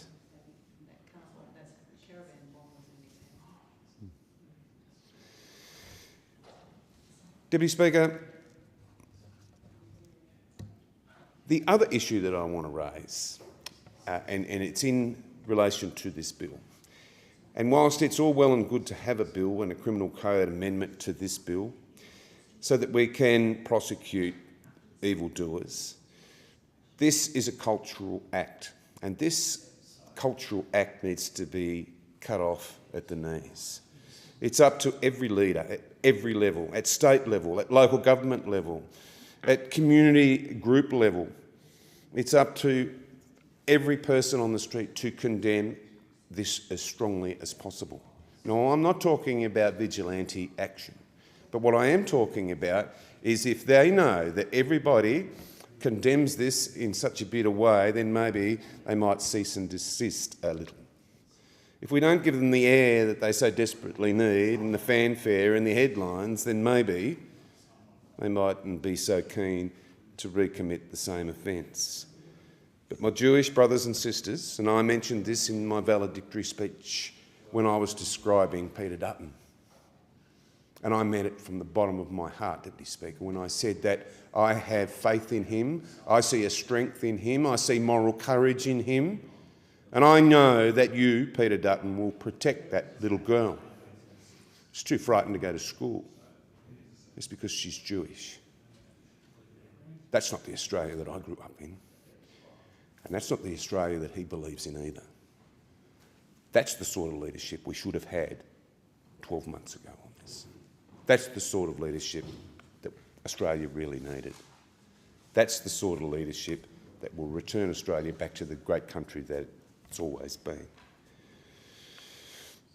The actual bill itself amends many things, but apart from a deterrent, it also gives the ability to remove the offender from the ability to recommit the same offence.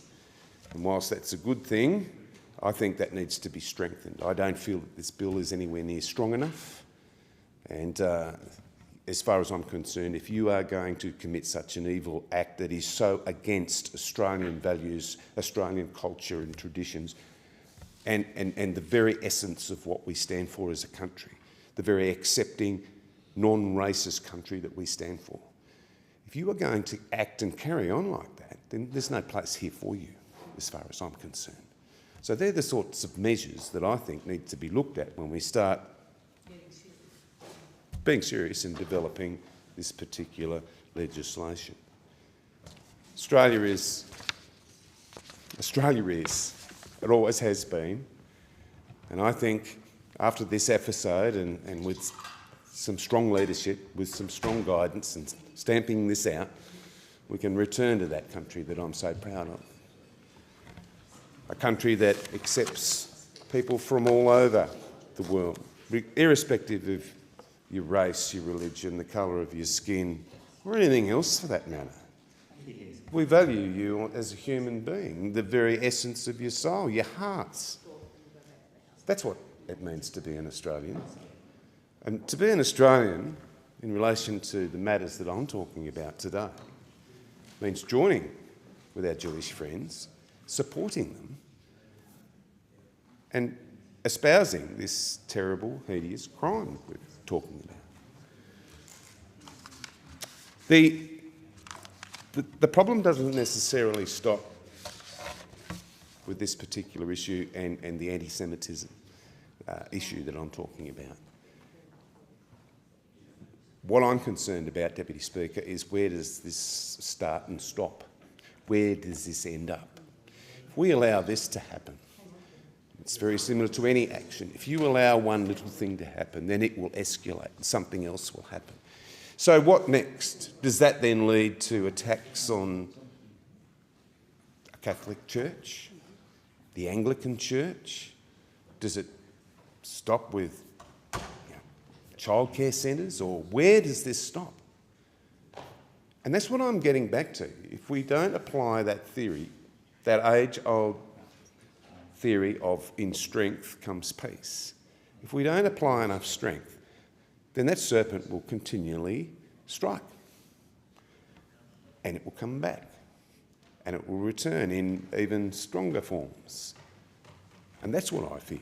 I fear that whilst we're sitting here debating this particular amendment, I wonder sometimes whether it's simply something that we have to keep the masses quiet.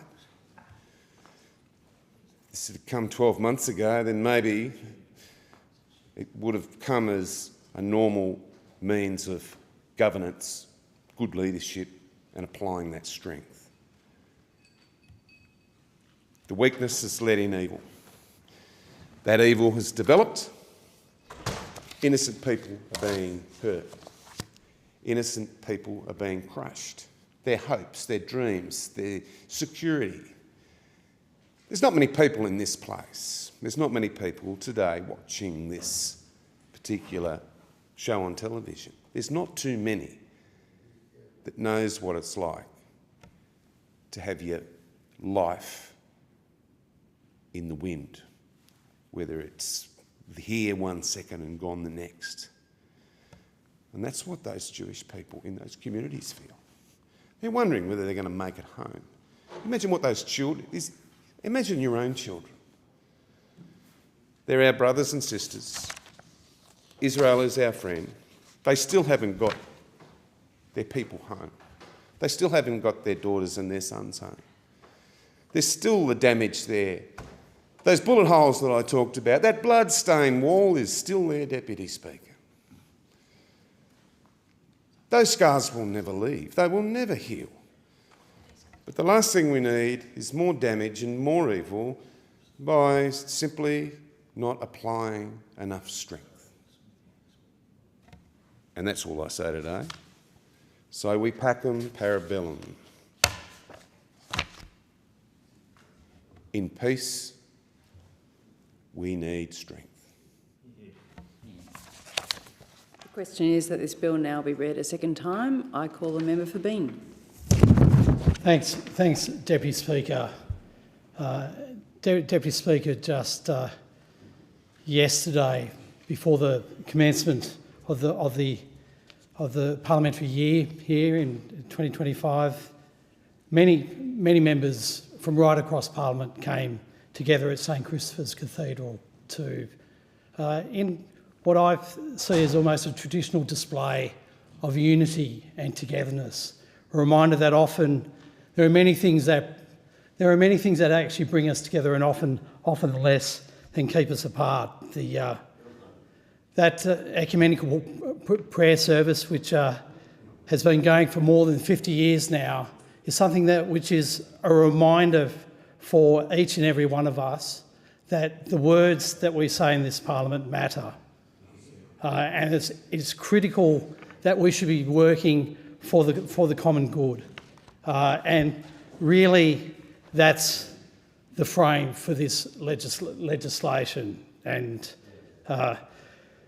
Deputy Speaker, it comes also a week after I was at the Jewish Memorial Centre in Forest, which is only really a stone's throw from St Christopher's Cathedral, to announce the investment by the Albanese government of $4 million in terms of a Holocaust education resource to ensure that for generations to come, know the story and continue to know the story about the absolute horror of the Holocaust.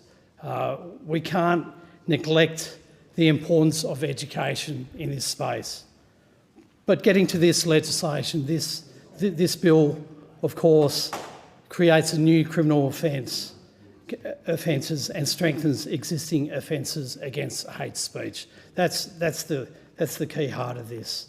And the amendments in this proposed legislation protect groups distinguished by their race, religion, nationality, national or ethnic origin, political opinion, sex, sexual orientation, gender identity, disability, and members of those groups. And this bill would, Deputy Speaker, strengthen existing offences relating to urging violence against a group or a member of a group, so they apply where a person urges others to use violence against a group or member of a group and is reckless as to whether the violence urged will occur. This bill will also create a new criminal offence, threatening force or violence against a group or members of a group, to cover conduct involving a direct threat from one person to another. And it amends the existing offences of publicly displaying prohibited hate symbols to specifically cover targeted groups distinguished by those factors that I outlined, but in particular to the existing attributes of race, colour, sex, language, religion, political or other opinion, or national or social origin. And Deputy Speaker, this bill sends a clear and unambiguous message that urging or threatening violence and advocating acts of hatred is not acceptable in our country. It is criminal behaviour and will be treated as such. Deputy Speaker, this should be a unity ticket for this Parliament. This is something that should bring together people from across the aisles, across all different political groupings in the Parliament.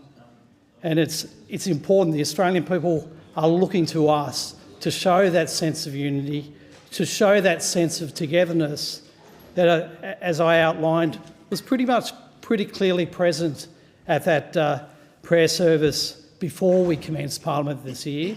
Often the challenge with such services is to ensure the messages that we hear there actually even get past question time on the first day. But as I said, Deputy Speaker, this bill does send a clear and unambiguous message that urging or threatening violence and advocating acts of hatred is not acceptable in our country. It is criminal behaviour. It will be treated as such. And there is clear concern from key parts of our community about, quite understandably, about the fear of such actions occurring right across our community. Now, these criminal offences that are outlined in this bill will support law enforcement's ability to disrupt, investigate and protect against the activities of those who foster hatred and incite violence, discrimination and other serious damage. The offences in this bill complement existing Commonwealth, state and territory civil and criminal protections against hate speech. And Deputy Speaker, the offences in this bill have been carefully crafted to target the most serious forms of harmful hate speech, namely the urging and threatening of force or violence. Now, Deputy Speaker, the robust expression of diverse opinions is an important feature of our democracy, and the measures in this bill respect the need for vibrant public debate. The offences are not intended to criminalise mere expressions of belief or opinion. But, Deputy Speaker, what we've seen in Sydney in particular are not expressions of robust, diverse opinions. They have been expressions of hatred, and they have been designed to incite racial hatred. It's important where we can that we do send that message that we are working together, that this is a shared mission of this parliament. Wherever there's a sense that there is division or dissent on these matters, it's actually fodder for those who are actually trying to foment this hatred across our communities. And it certainly doesn't reflect the concerns that have been raised by local communities in my electorate in Bean and across the Canberra community. But it's important that this parliament does pass legislation like this before we depart this fortnight. It's critical that this federal parliament is seen to act and actually get through key changes, because this is the sort of leadership that our communities are looking for. They see it as our responsibilities, whether you're coming from the regions, whether you're coming from the cities, whatever state or territory you might come from, that these are issues that should be bringing us together. We have a responsibility to act together, and I support the resolution. Thank you. The question is that the bill now be read a second time, and I call the member for Higgins. Thank you, Speaker. I rise to speak in support of the strengthening of hate crimes, and I speak as someone who is actually putting on my hat as a 12-year-old child who came to this country in 1984. I grew up here as a child of migrants, and during my childhood and my adolescence, I did from time to time encounter racism. There's no question about that. Sort of comes with the territory, if you like. And initially it was overt, and then as I grew older and became an adult and started seeking job opportunities, it was probably more covert. However, at no time did I have to encounter the kind of systemic and degrading hate that my Jewish community are now experiencing. I didn't wake up to street corners being defaced. I didn't wake up to schools turning into battlegrounds. I didn't wake up to communities, my entire communities, feeling like they were under threat. In fact, my experience was quite the opposite. There were intermittent episodes of racism, but because it was not systemic, I still felt and was able to build a sense of belonging in this country. It was not robbed from me in the way my Jewish community are currently experiencing. At no time did I feel like I was an alien in my own country. In fact, it was quite the contrary. I grew up, I thrived, thanks to the welcoming nature of my fellow Australians. A nation that changed with me, that became far more diverse as I grew. So I'm now standing here as a parliamentarian in a country that I don't recognise. I don't understand what is going on in this country that is making it acceptable for some people, and they are a minority, some people to walk around spreading hate against a community of fellow Australians. I just don't understand it. My Jewish community, for context, is large. I have around 6,500 Australians who have a Jewish heritage. And this community are highly active. They are contributors. Many of them have been here for many generations, multiple generations. They are overwhelmingly descendants of Holocaust survivors, overwhelmingly. In fact, the largest community of Jews who are descended from the Holocaust live in Melbourne. Right? This is baked into their DNA, and it is spread from one generation to another generation to another generation.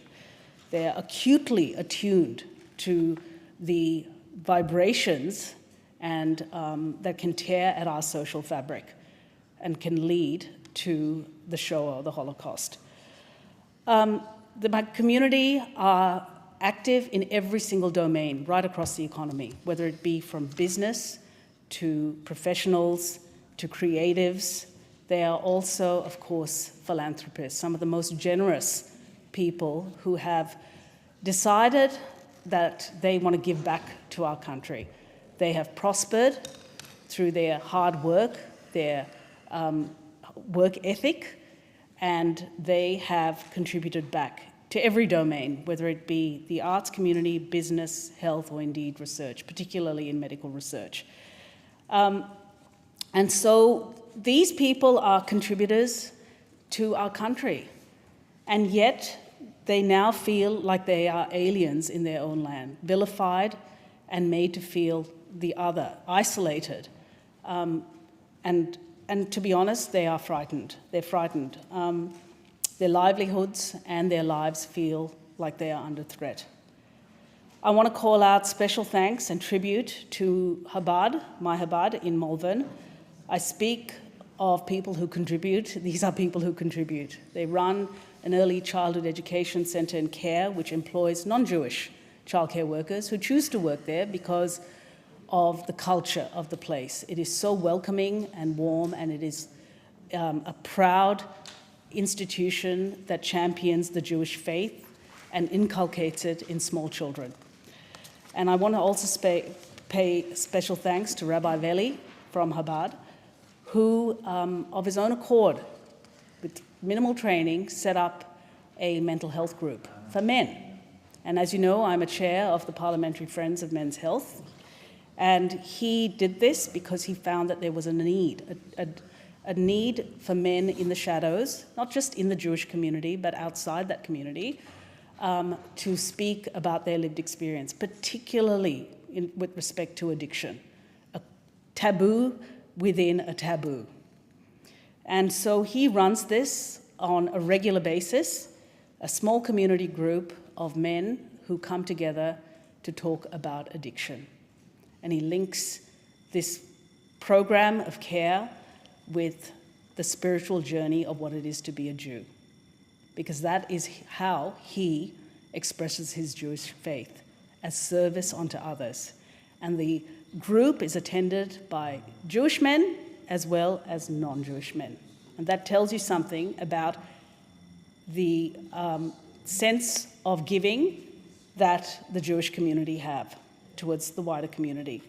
I also want to call out and pay tribute to, in my own community, King David School. This is a truly wonderful school. A school that it sits on the more progressive end of the Jewish spectrum, and it is a heterogeneous group of people like everyone else in Australia. You can't just dump us all into buckets. There is a mosaic within communities, within minorities. And this school really links antiquity to modernity. It bakes in every level, from the early learning centre all the way to year 12, the importance of the Jewish faith, of Judaism, of linkages to Israel. And I had the honour of opening their early child. One of the rooms in their early childhood education centre, which is named after a particular type of food, wheat actually, which is regarded as a staple in the Jewish faith, which has sustained the people of Israel. What King David does is, while embedding the Jewish faith and Jewish pride in their students, they very much promote a life, an outlook or a perspective that is outward-looking in their students.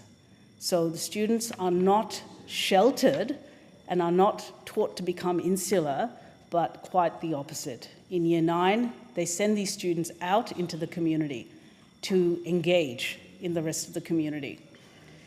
And right now, it's pretty hard for those kids. It's pretty hard for those kids.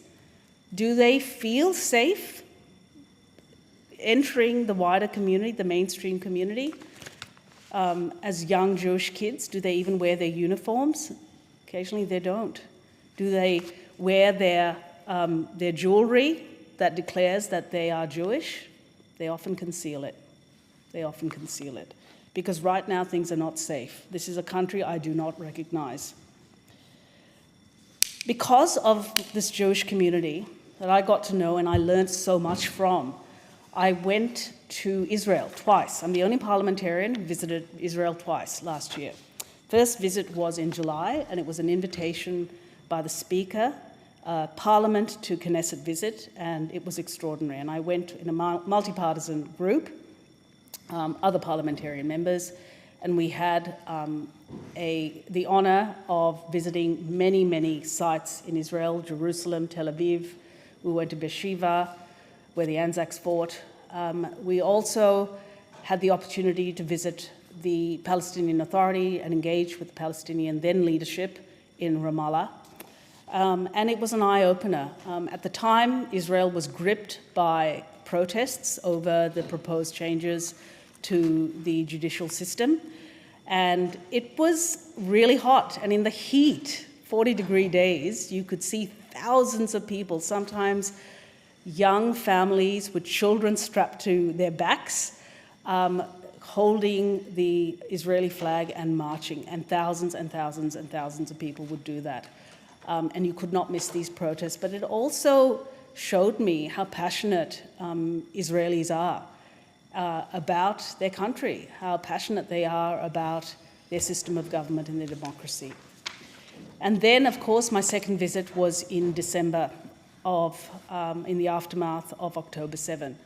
And I was offered to go on this trip. It was sponsored by AJAC, and Josh Burns attended, my colleague, member for McNamara, and other members from the coalition. And I didn't hesitate when given the opportunity. Why? Because I wanted to see for myself what had happened. And I had, until then, read about it in the media, but I wanted to remove that filter of the media and those biases. And there always are biases when you read or consume media. And I wanted to see it for myself, and I wanted to go in support and show my support in a very tangible way to my Jewish community.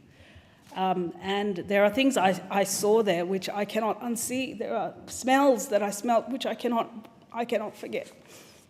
I remember there was a moment where I stood at a site in Sderot, a town that had its police station demolished. And it took a bulldozer, it took gunships dropping bombs. It took about 17 hours to demolish this police station with terrorists inside and policemen inside and service personnel inside because the walls were fortified. And I stood on that site, which was basically levelled with a few bits of concrete and other debris, and gave a TV interview, and I could smell death rising up from the earth.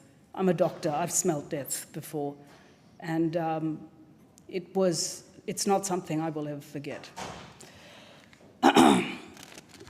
What I didn't expect, though, was to see the level of anti-Semitism unleashed against the Jewish community, against Jewish Australians here when I returned. And my community warned me, and from the very beginning, that this would escalate. that if you give anti-Semitism a foothold, give it an inch, it will accelerate. And that is exactly what has happened. That is exactly what has played out, because the Jews are the canaries in the coal mine.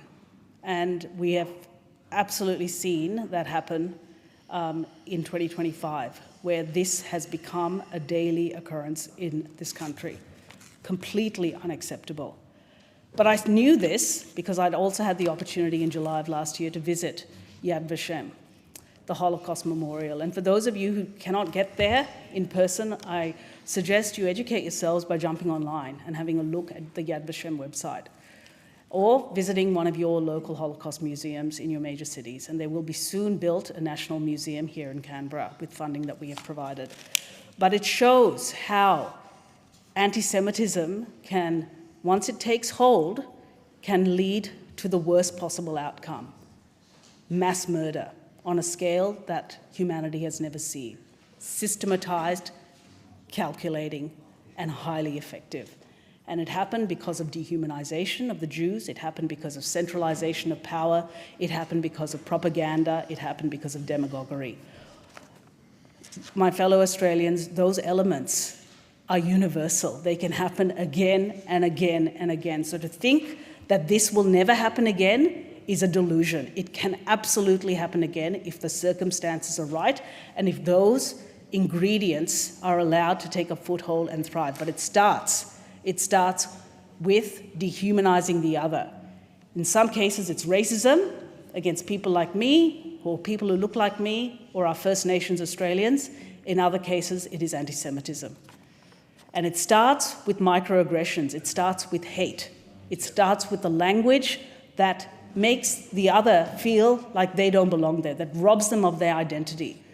And hence, I support this bill on top, which builds upon all the other measures this Albanese government has delivered, from outlawing the Nazi salute, to the trade of Nazi symbols, to anti-doxing laws, which unfortunately again happened in the aftermath of Jewish creatives being doxed, but will also benefit others, particularly women, because women are the ones who get doxed. And that brings me to my final point, that although these laws are occurring in the context of unacceptable and virulent and rising anti-Semitism in this country, that these laws will actually benefit everyone in this country.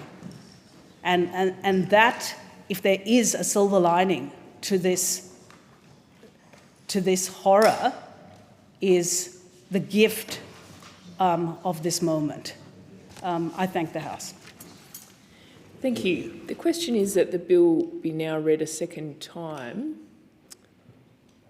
If there, and I call the member for Spence, or? Yeah, I'll speak. Yep. Thank you, Speaker.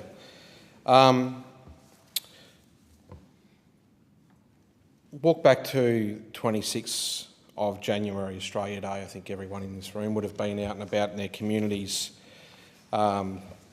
celebrating a day where we all come together, all parts of our community, to celebrate the Australian story and more importantly, the Australian way. A story that's painted through a tapestry of rich multiculturalism, diversity, the coming together of a group of people to create one story. And for myself, I was lucky enough to be able to be in Gawler to help swear in a new raft of Australian citizens, and the joy on their face to finally be able to say that they're Australian. There's nothing that was going to upset their day.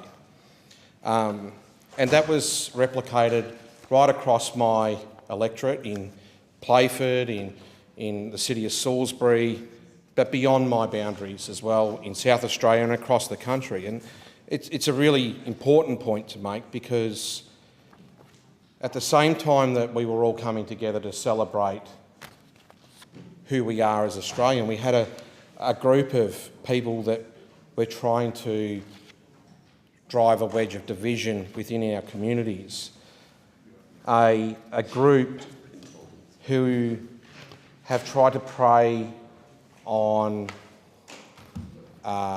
individuals who are susceptible to impressionism. And I think when I think about this group, there's not a lot of things that I have that are nice to say about them, but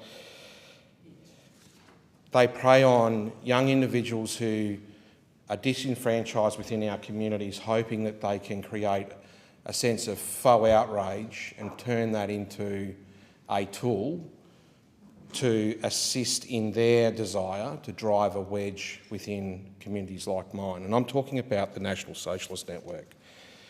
Because on Australia Day, they used that day, of all days, to march down North Terrace in Adelaide, yelling out to the chant of Australia for the white man, wearing all their black cladding and clothing and carrying on in front of our war memorial, displaying their symbols of hatred, trying to strike fear and division within my community and the community of South Australia, which is really disappointing. It's really disappointing for a couple of reasons, because when I got elected to this place in 2022, in May, I did so on the basis that I saw myself as a leader in my community. And I was very privileged to have the opportunity to get the vote, the confidence of my community to come and represent them in this place. Yeah. And it makes me think about what good leadership is about. And since my election to this place, I've had the good opportunity to be part of the Defence Force parliamentary program. And I had the opportunity to go on the HMAS Rankin, and it's really pertinent when I think about this bill and what this bill does, because the motto of that vessel is defend the weak. Now, when you look at the dictionary and you look up the definition of defend, it's to resist an attack made on someone or something, protect from harm or danger. The definition of weak, liable to break or give way under pressure. Defend the weak. That's what good leaders do. That's what this bill does. This bill enables leadership to stamp out hate and hate crimes. It's about making sure that those who have ill will towards others in our community are held to the highest standards of our laws, as they should be. As they should be. If you want to urge violence and encourage others to engage in your activities, there will be repercussions. And I think that that's exactly what needs to happen. Because it's not good enough to have people sitting on YouTube or at kickboxing events in northern suburbs, walking down the main street, letterboxing and door knocking in my electorate and inciting hatred to go and persecute your desire to have a white society and drive out the best thing that makes my community so fantastic, and that is the multicultural aspect, the bringing together of different cultures harmoniously, creating a society that is interconnected and so much better for it, because we get to share everybody's experiences, and we shouldn't have to live in fear. We shouldn't have to worry about elements of our community applying pressure and trying to break the weak. That's why it's up to leaders like myself and others in this chamber today to ensure that we do defend the weak, to stand up and call out the actions of those like the National Socialist Network, an extremist group that is trying to drive fear into the very hearts of our communities, to create a them and us mentality that looks to ostracise anybody that they can for the purposes of their own gain. I'm extremely proud of this legislation. I think that the Minister has done a great job in bringing this forward. It's much needed. Unfortunately, it shouldn't be. I never thought, much like the member for Higgins said, coming to this place, the last thing I thought that we would be debating is this type of legislation, because I just didn't think that we were at this point in our communities. I thought we were well past that. This is a thing of yesteryear, and I thought we'd learnt from our mistakes, but clearly that's not the case. We need to do better. We must do better. That's what this bill seeks to do. And thank you. Thank you. The question is that the bill be now read a second time, and I call the Assistant Minister for Citizenship and Multicultural Affairs. Thank you, Deputy Speaker. I really, at the outset, want to pick up where you left off. I commend the Attorney-General for bringing this bill to the House. It hasn't been a quick thing, and I know from hearing the Attorney-General report to the Government Caucus Room, to caucus committees, and talk with colleagues about the development of this bill, introduced last year and being extensively considered through the proper parliamentary processes, that this is something that he is rightly personally proud of and has put a lot of careful intellectual thought into and extensive consultation. These are complex areas of legislation, as you know, Deputy Speaker, because they intersect with state and territory regimes and balance competing rights. These are always contested bills, rightly so, in a democracy, because when you're measuring one set of rights, and some would rightly say freedom of speech is a critical value in our society, but freedom of speech is not unlimited. Never has been. You can't incite people to violence, you can't defame people, you can't breach national security classifications. In any decent society, there's always been some limits to freedom of speech, and in this case it's a complex set of things that we balance. But it is a significant piece of legislation. Let there be no doubt at the outset that the government is committed to protecting the community from those amongst us who would promote extremism or violence, hatred, or seek to incite violence. That's a values-based commitment. No Australian should be targeted because of who they are or what they believe, and the government has worked diligently to introduce this legislation to create new criminal offences and to also strengthen the protections in existing criminal offences to strengthen the protections against hate crimes. The bill will create new criminal offences for directly threatening the use of force or violence against a group or a member of a group. And these offences, importantly, I've had a lot of emails from people who are a bit confused, does it protect this characteristic or this group? Importantly, these offences will protect groups or members of groups distinguished by race, religion, sex, sexual orientation, gender identity, intersex status, disability, nationality, national or ethnic origin or political opinion, providing protection to Australians right across the community from hate speech and those who would urge violence. I'll make a couple of contextual remarks though. I believe we're the world's most successful multicultural society, one of the most diverse societies on the planet. Probably up there, can run a bit of a book with Canada, but I'll claim that we're the most successful. But just being a diverse society is not the same thing as being a successful multicultural society. We can all think of countries that are diverse that are not successful.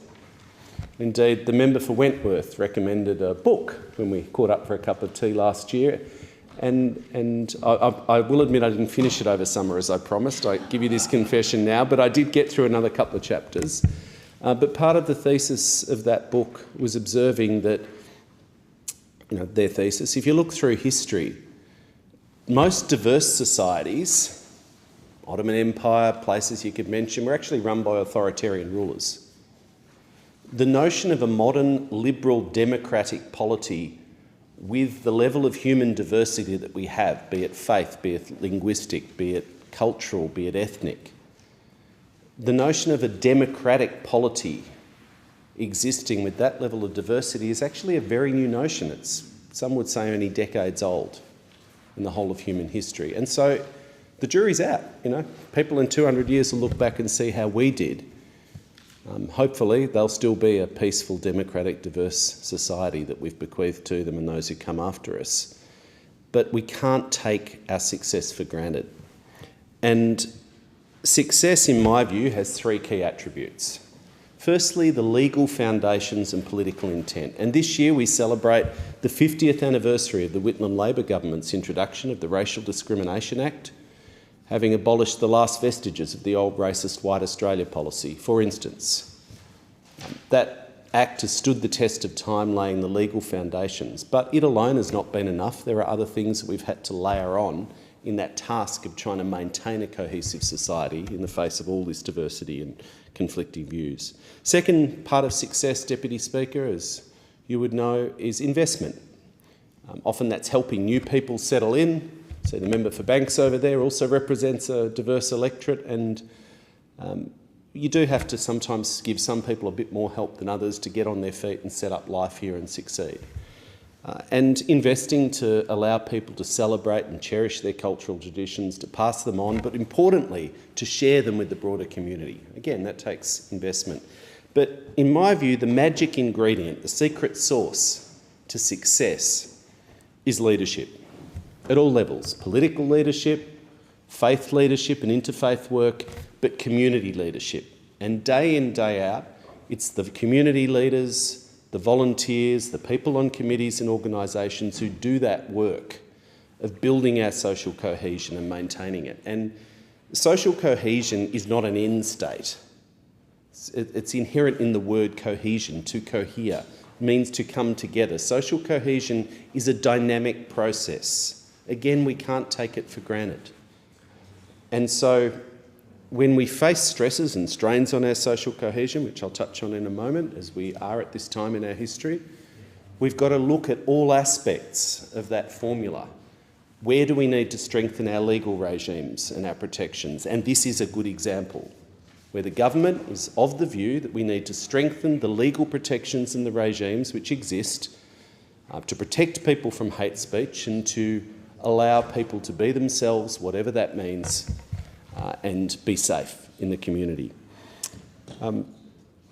Means investing, as the government is, but it also means thinking about leadership. And, you know, I learned a really important lesson in my first 6 months here, Deputy Speaker, in 2016.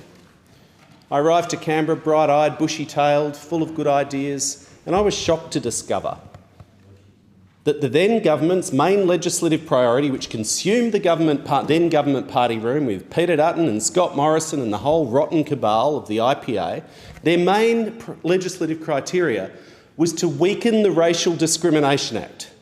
That's what they came to Canberra to do. They don't like to talk about that now, because the Labor Party worked with the Jewish community and the multicultural communities of this country to fight and stop the then Liberal Party government weakening the Racial Discrimination Act. It's a shameful moment in our history, and the leadership lesson that I learnt then was that the words that are said in this parliament, the things that leaders in this country do, have real-world impacts. Because what we saw when that rotten government, the now opposition leader, was right at the heart of this nasty little tawdry campaign, what we saw was a spike in racism. Black people, people with black skin, getting abused on public transport. In my community, Muslim women with headscarves being ripped off. You know, Sikh guys having their turbans ripped off. Jewish people bagged in the street for showing the articles of their faith. And so that was the leadership lesson I took. Don't be like the Liberal Party. Don't try and divide the community and chase votes based on dog whistling. And that, sadly, is what we're seeing. As the Attorney-General rightly described, the Leader of the Opposition's attempts, disgusting attempts to politicise anti-Semitism and chase votes as grotesque. It's a serious issue, and I know the member for Wentworth feels this as much or more than anyone in this parliament, and the member for McNamara over there, given what you two have experienced in your community. It's a serious issue, and it shouldn't be politicised. You know, they call for laws on doxing, don't like to talk about the fact they voted against the laws on doxing last year. Despite calling for them, despite still trying to claim credit, they actually voted against them. So let's see where their vote lands this time. If they weren't in favour of this legislation late last year, see how they vote now. But the strains on our social cohesion are real. The horrific series of incidents Anti-Semitic incidents in capital cities is probably the most visible sign of that. But there are other forms of discrimination. There's racism. The racism framework released by the Human Rights Commission last year called that out. In my community, I don't have a large Jewish community, though I was mayor of a council, I think, in the member for McNamara's electorate with the largest Jewish community. I have old and close connections with the conservative and the progressive elements of the Jewish community, if you want to call it that, despite some of the rubbish that gets written in certain media outlets. But in my community, it's Islamophobia. We've seen, since the conflict in the Middle East, more public abuse and personal intimidation of mainly Muslim women going about their business, shopping with the kids, being abused in the street. It's homophobia. It's all the forms of discrimination which this bill seeks to address. But the government is committed to protecting the entire community from those who want to promote extremism or hatred or incite violence. There's no place for that stuff in our diverse society, none whatsoever. As I said, I decry the politicisation of this. Now, I'll touch on some aspects of the bill. Oh, actually, no, I just do want to say a little more on that point on social cohesion. The Scanlon Foundation work, which is actually the world's longest running longitudinal study examining social cohesion that we found anywhere in the world. Not perfect, people can critique the methodology and it's perfectly legitimate, but the fact that it's longitudinal, even if you want to argue about the questions or this, it does give you a year-on-year comparison so you can see how things are going. And to be glass half full, what it showed last year was actually no change in the headline measure of social cohesion. Pleasingly, despite all of the strains on society, the percentage of Australians who support our multicultural society and support its character and people celebrating their identity as Australians didn't show a major change. I think we're about 85 to 81. But that's a canary in the coal mine. You don't want to see that stuff go down. But what we did see was a significant rise in the number of Australians holding anti-Semitic views, and actually an even more significant rise in the number of Australians holding Islamophobic views. That's what the data said. They're two particular indices for obvious reasons that they've measured for some years. We saw a correlating rise in negative attitudes towards people of faith generally. We've unpicked that a bit. We did it informally. I've talked a bit about this in speeches. The reality of life in modern Australia is that global conflicts, global events do impact daily life here. We're a globally connected society. What happens in the world impacts our communities, be it through family, friends, loved ones, social media, care for homelands and so on. And that said, most Australians, the vast majority of Australians, don't want global conflicts to rip apart our society. I've called out repeatedly what the Greens political party have done, spreading lies and disinformation, active disinformation, again at the other side of the political spectrum, trying to profit electorally, harvest a few votes. It has been a difficult time to govern. Standing in the centre of that, trying to, I think, do what the vast majority of Australians want, which is not divide our society, not see our workplaces and our schools and our sporting clubs and public transport and public events divided by a global conflict, because people in the Liberal Party on one hand or the Greens political party on the other want to try and chase us a few votes by weaponising this conflict here. But the vast majority of Australians sit in the middle. But it's also true, I think, that most Australians are like, yeah, not my cup of tea, mate, you do your thing, I'll do mine. But they don't like to see faith groups fighting. That's not part of our tradition. So I think some of that rise in negative attitudes is actually explained by what is a pretty benign and decent response saying, look, just don't bring that stuff here. We don't want to see the fight. You have your view, I'll have mine, we can talk about it. We need to rediscover the art, though, in a diverse society of disagreeing agreeably. I do pay tribute to those interfaith leaders who are quietly looking at ways to start to bridge those gaps and restart some dialogue. It's been one of the saddest things to see break down decades-old relationships, interfaith relationships over this conflict. So, as Tony Burke, Minister Burke has said, if ever there was a time for the Muslim incantation, the word of inshallah, God willing, it is in response to the ceasefire and the current cessation of overt hostilities in the Middle East. And let's hope, for the sake of people in Israel and the occupied Palestinian territories, Lebanon, as well as Australians who are affected by that conflict, that holds. But, that's a a bit of context, I think this is a really important bill. I think it goes to that first part of the success ingredient for our multicultural society that we need to constantly review and, where necessary, strengthen the legal foundations, the protections for Australians, whatever their background. Because to me, the great promise of Australian multiculturalism is that great Australian promise of a fair go, that everyone gets a chance to fulfil their human potential to live their life in our country, no matter their faith, their ethnicity, the circumstances, how long they've been here, their identity, free from discrimination. And that's what this bill is about, to protect Australians. So I commend it to the House, and I do hope that, as the ASIO boss said, we could lower the temperature. Thank you. The question is that this bill be now read a second time, and I call the member for McNamara.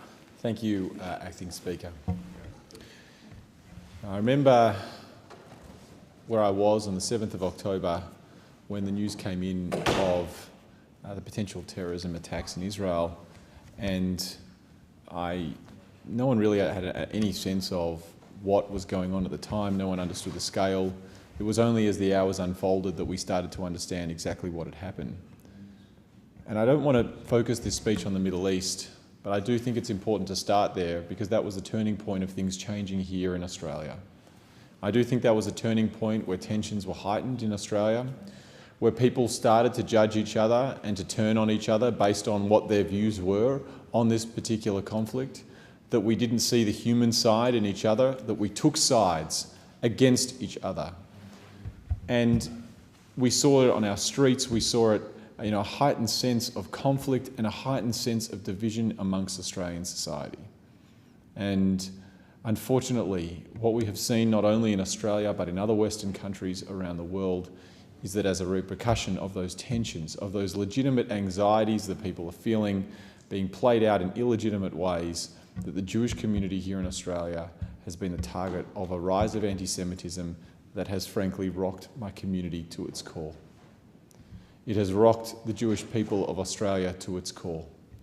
Now, this country is a country that has built so much confidence and so much prosperity and freedom and enabled an opportunity and enabled people to contribute to this wonderful country of ours.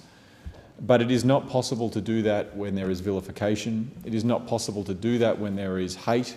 It is not possible to do that when people are afraid in a way that I've seen of late. And we need to fix this. I said in the other chamber that we need to fix this, and this bill is an important step forward in saying what is acceptable by law in this country and what is not. And as it stands, this bill is an important step forward that says that if you want to create violence and attack someone on the basis of a component of their identity, then that is against the law. And that will be against the law, and there will be a criminal penalty that will be attached to that act. That does not exist in Australia right now. That if you want to incite violence against a particular group, you can be charged by the police and put in prison. Right now, a lot of the potential harm that is done under civil legislation, and this is a significant step forward towards criminal penalties. I understand that there are discussions going on across the Parliament around the final formation of this bill, and I would make this point.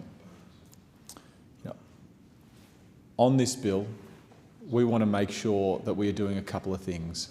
One, that whatever we agree to as a Parliament, it sticks, that the legislation is not one that is repealed from government to government, but that all sides of politics are committed to upholding a standard of stamping out hatred and division in our society together for the future. We don't want this to be a political contest, and I know that the Attorney-General is leading those negotiations at this current moment with the Coalition and with the crossbench. I want to also mention the member for Wentworth who has put forward an amendment that I think is absolutely worthy of consideration. I understand that these are complicated negotiations and that there are a range of considerations that we do and don't have control over as backbenchers in the Parliament. but I just wanted to put on record that I know that the member for Wentworth has witnessed the community that she is the representative of, and the community that is the sister community to mine, go under such intolerable pain and hurt and fear, and she has come to this place with a suggestion around how to ensure that we lift the standards of how we talk to each other and how we show that the standards of hate and discrimination and vilification are removed. And whether we end up supporting that amendment or not will be a collective decision, but personally I just wanted to say, and I will accept the collective decision of the government, but I just want to say that here and now I think that the amendments moved by the member for Wentworth show a real dedication to representing her community. It is what her community wants, and they can rightly be grateful for her efforts in this. You know, I wish we weren't here in this place talking about vilification and hate speech. You know, I really wish I can't even begin to tell you, Acting Speaker, that is the last thing I wanted to do when coming into this place. You know, I feel a deep sense of responsibility to my community, and I feel a deep sense of responsibility to the people who have seen just the most unimaginable pain over the last 15 months. But when I came into this place, I had visions on policies around housing, around climate change, around energy. I want to see mental health support for people in this country improved. They are the passions that I have, as well as ensuring that opportunity is spread across this country for migrant families just like mine who came to this country. It wasn't to be facing the rise in anti-Semitism like we have. And I would also make this point, and I know that this has been a point of great contention and sadness and frustration for some people, but vilification is not a competition. Hatred is not a competition. If there's any form of hatred, we all lose. And I know that there are people who are going to be protected by this piece of legislation who have not had as much media attention, but still have been extremely fearful at the moment, including the LGBTIQ community. And I also know that the communities right around the country. I know that I've spoken to the Special Envoy combating Islamophobia, and he has spoken to me and advised me about the sorts of work he's doing to try and support his community as well. And I think that is an important objective, and I fully support that as well. It is not a competition, and we want to stamp out all forms of hate. But that is not why I came to this place. I want to see Australia restored so that we are not talking about the division in our society. We're not talking about how people are being targeted. We're certainly not talking about childcare services being burnt down. We're not talking about schools being spray painted with graffiti. We're not talking about cars and caravans being found with explosives in it. We're not talking about synagogues in my own electorate being burnt down.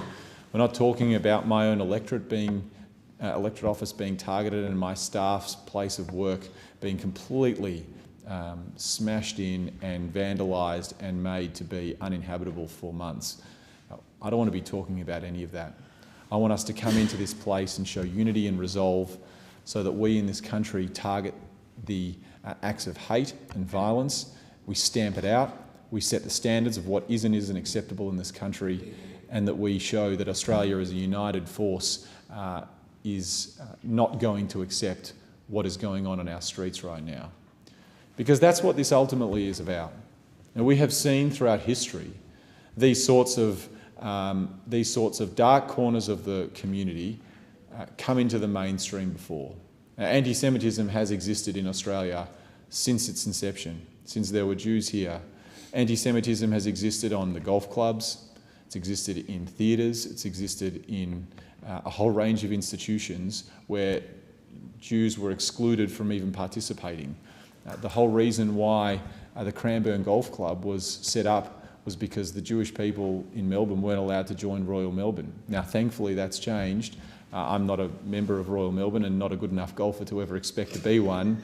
But the point is that throughout the history of the Jewish community post-Holocaust, there have been places where the Jewish community has not been allowed to fully participate.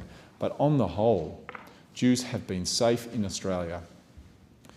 And unfortunately, what we have seen since the 7th of October is a rise in community anger, in a rise in community dissent and division, which has created a completely a perfect cover and a perfect smokescreen for the sorts of people who want to see anti-Semitism brought to the mainstream. We've seen neo-Nazis marching in the middle of Melbourne, marching in South Australia, marching on our streets outside our parliaments, people who are espousing white supremacy outside our place of proud multicultural democracy. I mean, it is an affront to what we are as a country. And we have seen these sorts of hate-filled ideologies and insightful and discriminatory ideas being brought into the mainstream of society before. And that is where we are right now.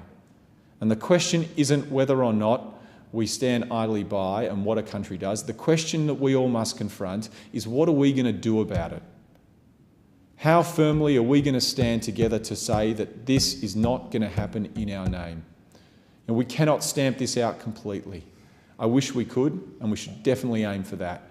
But what we can do is ensure that together in this place, as leaders of our country, in this moment, we stand up proudly for what Australia stands for.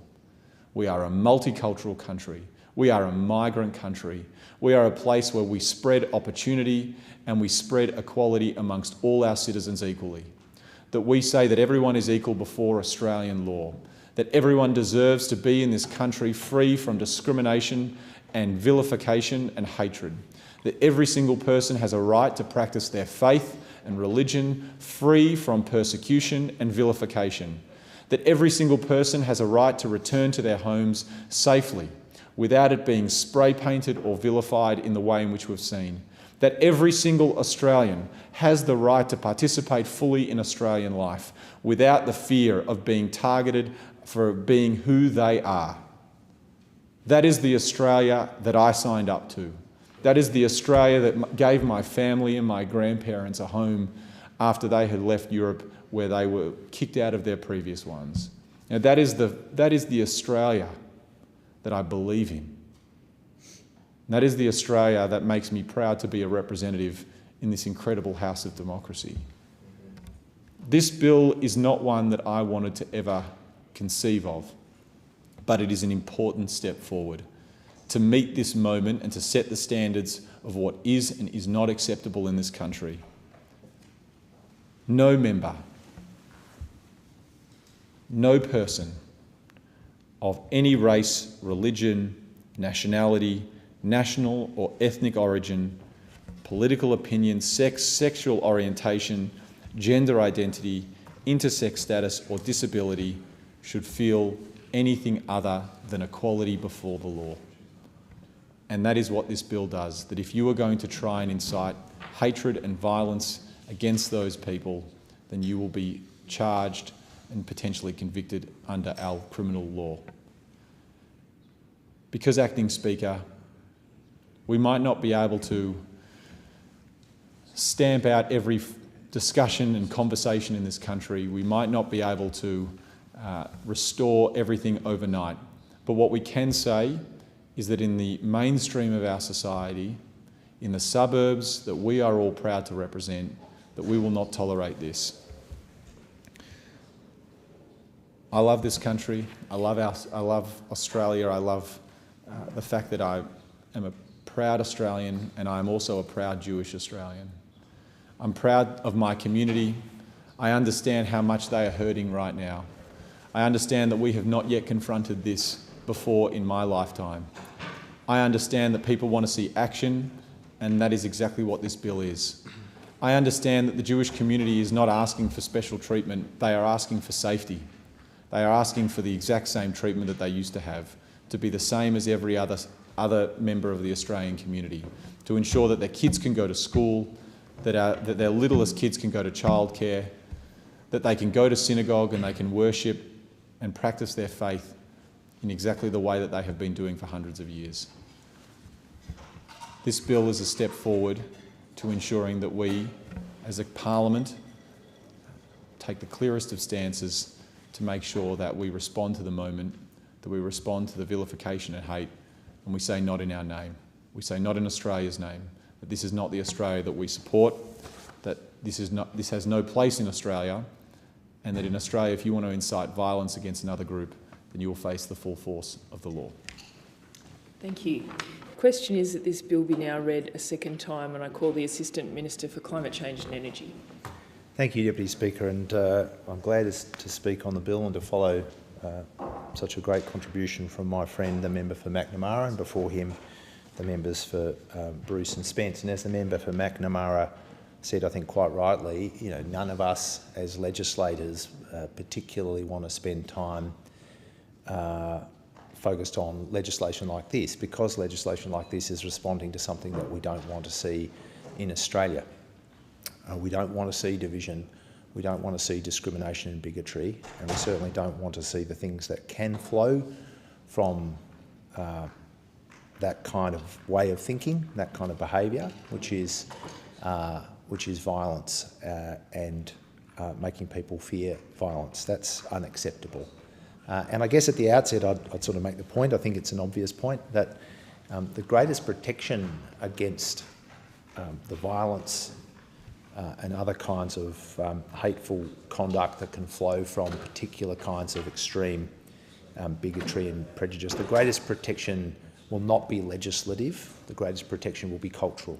The greatest protection is working all of the time, all of us, and every member of the community to fostering, building, maintaining, enhancing the qualities that have generally prevailed in Australia. Tolerance, inclusion, multicultural acceptance and diversity, care for one another, care for broader shared well-being. Those cultural elements and values of Australia are the most potent protections against discrimination, bigotry and the things that flow from them. But we nevertheless need protections, legislative and then the law enforcement parts of Australia's sort of capacity in following and enforcing those legislative precepts to guarantee the safety of the community, and in some ways to reinforce what I said about the importance of culture, to sort of set those normative standards. And what this bill does is take those standards and that capacity for law enforcement to provide that protection further in response to the circumstances that have arisen in recent times. And they have been extremely concerning. And I think as almost everyone who's contributed to this debate has acknowledged, no one in Australia should face the fear of violence or being on the receiving end of other kinds of hateful conduct because of their race or their religion or their nationality or national ethnic origin, because of their political opinion, their sex or sexual orientation, their gender identity, intersex status or disability. Nobody should face the most harmful and extreme kind of discrimination because of their identity, because of who they are. And certainly when we've seen examples of hateful conduct and violence that has at its root cause anti-Semitism, we should be gravely concerned. I mean, anti-Semitism is one of the oldest and most harmful kinds of prejudice that human beings have ever fallen prey to, and that we've seen that in this country. We've seen it more particularly elsewhere, particularly, of course, in the 20th century in the form of the Holocaust. And so we need to be mindful that that kind of discrimination will never entirely disappear, and that when it manifests, when it appears, we need to be clear-eyed about it and respond to it.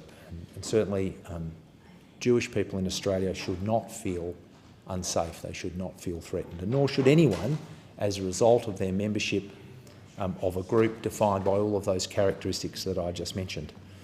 But if we are genuine in this place, and if we are genuine in our roles as representatives and frankly as community leaders, we do have to make sure that our conduct and our words are consistent with what I said about that broader cultural piece when it comes to peacefulness and non-violence and social inclusion and tolerance. And that hasn't always been the case. I mean, it does concern me that when the events on October the 7th commenced, the terrible conflict in the Middle East that went on far too long and harmed far too many people unnecessarily, that at the outset of that conflict, when people stood up and called for restraint, there were other people, including other people in this place, who said that calling for restraint was wrong. That as if there can ever be a time when someone's speaking up against violence and someone speaking up for a greater and faster move towards the cessation of violence and the return to peacefulness, as if there can ever be a wrong time for that sentiment to be expressed. And while we make these new strengthened arrangements, which are entirely consistent with the approach the government's taken, which, moving very quickly to provide funding for social cohesion, to provide funding to make sure that places of worship are properly protected, to create, obviously, the envoy on anti-Semitism and Islamophobia, to bring in the legislation that we did earlier in the Parliament in relation to hate symbology, which was a first, and now to bring along these further strengthened measures. We should remember that what we are trying to combat in general terms is not new.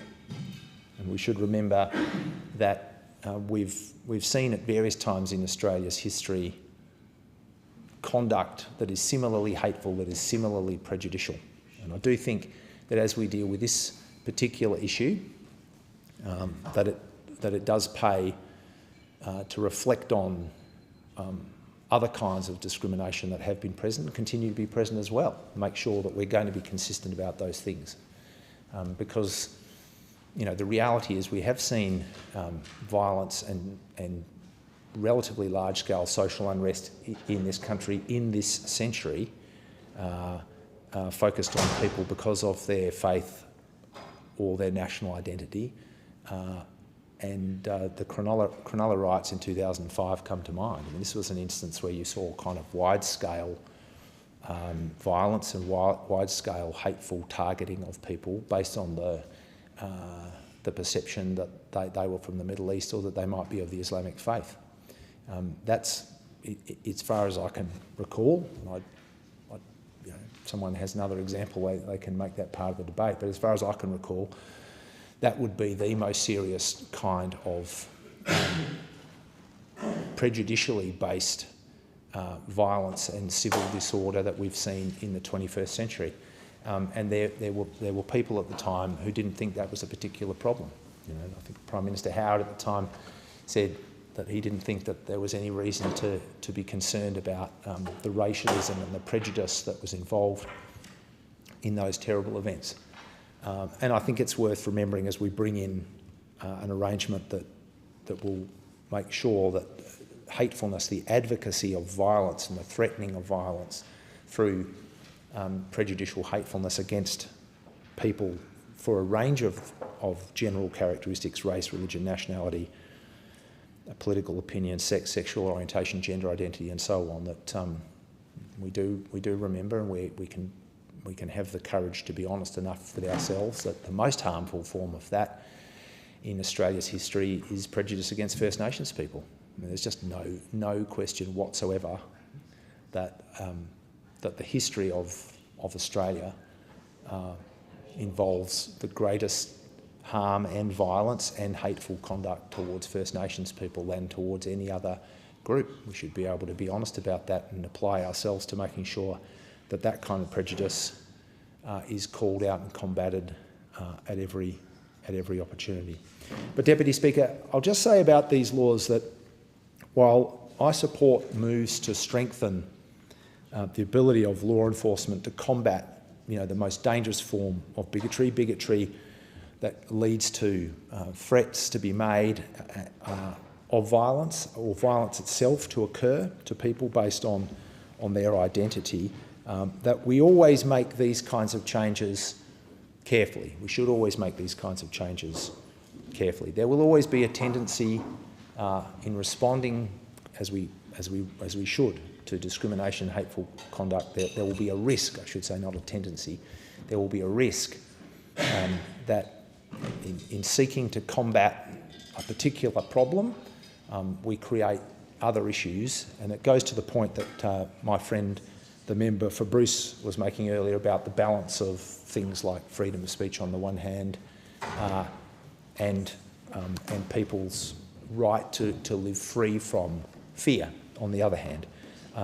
And that's, I think it's responsible. It's perhaps easy in these circumstances for everyone to lean into the part of this kind of undertaking that is about stopping kinds of conduct and enabling law enforcement to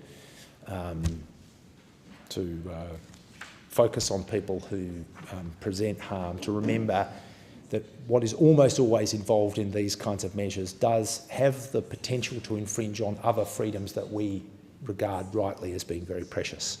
And we have had laws in the past that were, for instance, around the threat of terrorism, and it's quite right that we took those measures, but when we did them, we often said, this is starting to move the line when it comes to people's right to have access to legal advice or to not be searched without warrant, and a whole range of other things that are core to our civil liberties and core to the basic freedoms that we have in Australia, that we transgress into those areas very, very cautiously, and we give ourselves the opportunity to look carefully at how they work in operation. We obviously want them to be effective when it comes to combating hatefulness and combating the risk of violence and the application of that kind of prejudice. But if we find that there are these other consequences with respect to people's freedoms and civil liberties, that we reflect and make adjustments as appropriate. And that's why often when we've made these changes, there have been aspects that have involved a review, there have been aspects that have given us the chance as a parliament and as a community to say, is that first and foremost doing the job that we need to do to protect Australians from hatefulness and violence and prejudice, but on the other hand, are there aspects of it that are in an unhelpful way starting to transgress on other important freedoms and liberties that are core to what it means to be an Australian? But fundamentally, Deputy Speaker, at a difficult time when the temperature, as far as division and a lack of cohesion and a sort of a sense that there's this febrile atmosphere that puts people under threat and at risk, particularly recently members of the Jewish community, but not just members of the Jewish community. It's right that government and parliament takes responsible action. As I said, we have done that in a very timely and responsive way at every opportunity over the last 18 months. And we're doing that again now. There have been people who have been part of this conversation who I think, frankly, at times have not been nearly as much focused on the reality of the problem and the reality of the solution, but have, sadly, sought to fan the flames of division, frankly, to turn up the heat, to create a more febrile atmosphere, to create a sense of argy-bargy, including political argy-bargy, because they think that suits them. They think it suits them to create that sense of us and them, that sense of chaos. And I hope that that people who have engaged in that or might engage in the future reflect carefully, because the truth is that when there's a lot of intemperate, divisive, extreme, aggressive, adversarial language and accusations and behaviour thrown around, it actually produces exactly the kind of thing that we're trying to stop. It actually produces exactly the kind of thing we're trying to stop. And it's incumbent on everyone who is a representative and everyone who's a legislator and everyone who is a leader in the community to practice peacefulness, to practice tolerance, to practice cohesion and engagement and civil respect. And the more that we see that, the less we will need these kinds of changes. Thank you, Deputy Speaker. Thank you. Can I give the call to the member for Blair? The question is, this bill be now read a second time? Thanks very much. Thank you, Deputy Speaker. In the 1970s and 1980s, great Labor figures like Gough Whitlam, Bill Hayden, Lionel Murphy, Don Dunstan and Susan Ryan led the charge for tolerance and acceptance of people from different genders, different sexualities, different race and ethnicity. And we saw incredible pieces of legislation that took place during the Whitlam era and during the Hawke era. One of those pieces of legislation that dates back to 1975, of course, is the Racial Discrimination Act in Section 18C, which makes it unlawful for someone to do an act that is reasonably likely to offend, insult, humiliate or intimidate someone because of their race or ethnicity. But as previous speakers have talked about, there's always a balance, and we've got a Section 18D of that particular piece of legislation containing exemptions from protection of freedom of speech. And I thought that we'd gone through those kind of debates in Australia in the last half a decade. You know, there was a lot of debates about the right to be a bigot, so to speak. And I thought we had progressed as a country in a more tolerant, accepting and loving way. And in my faith tradition, as a Christian, the second greatest commandment is to love your neighbour as yourself. And that's a positive thing. It doesn't matter whether you're a Catholic or a Protestant or a Pentecostal. It's to love your neighbour as yourself. And that kind of provision in Scripture is found in all the major monotheistic religions and so many others. And it is incumbent on those of us of faith and of no faith to think about the fact that as we have a common humanity. Faith is expressed in many different ways, and I'm reading a book at the moment by Peter Ackroyd called The English Soul, and it's about the growth of the Christian church in the United Kingdom. But what really strikes me in the history is how in that period of time we have a greater understanding of tolerance. And it wasn't always the case back in the days of, Henry VIII and Elizabeth I and the Reformation and the like.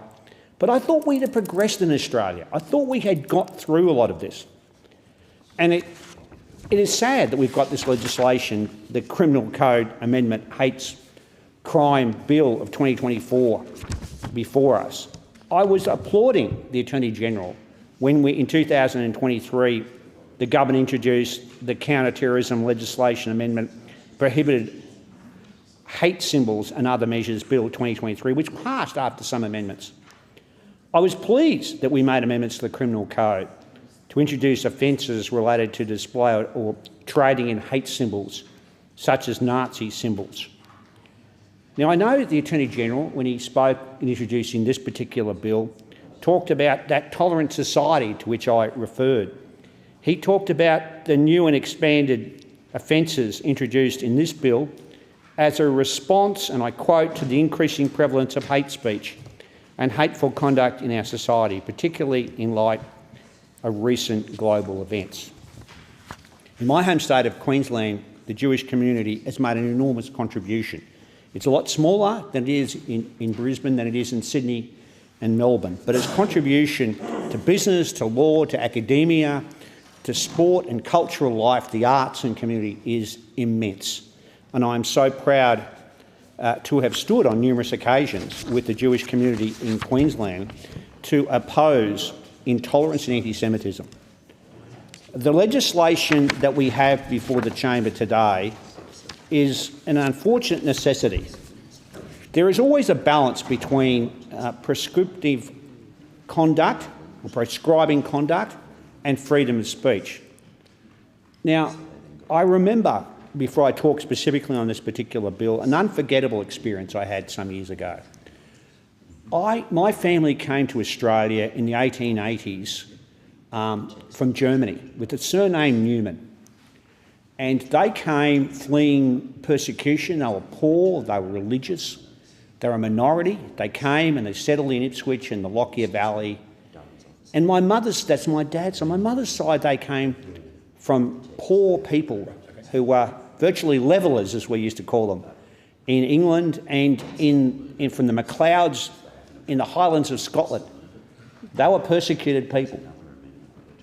I thought in my generation we would never see this sort of persecution to other people. I never thought we would do it, never thought it would happen.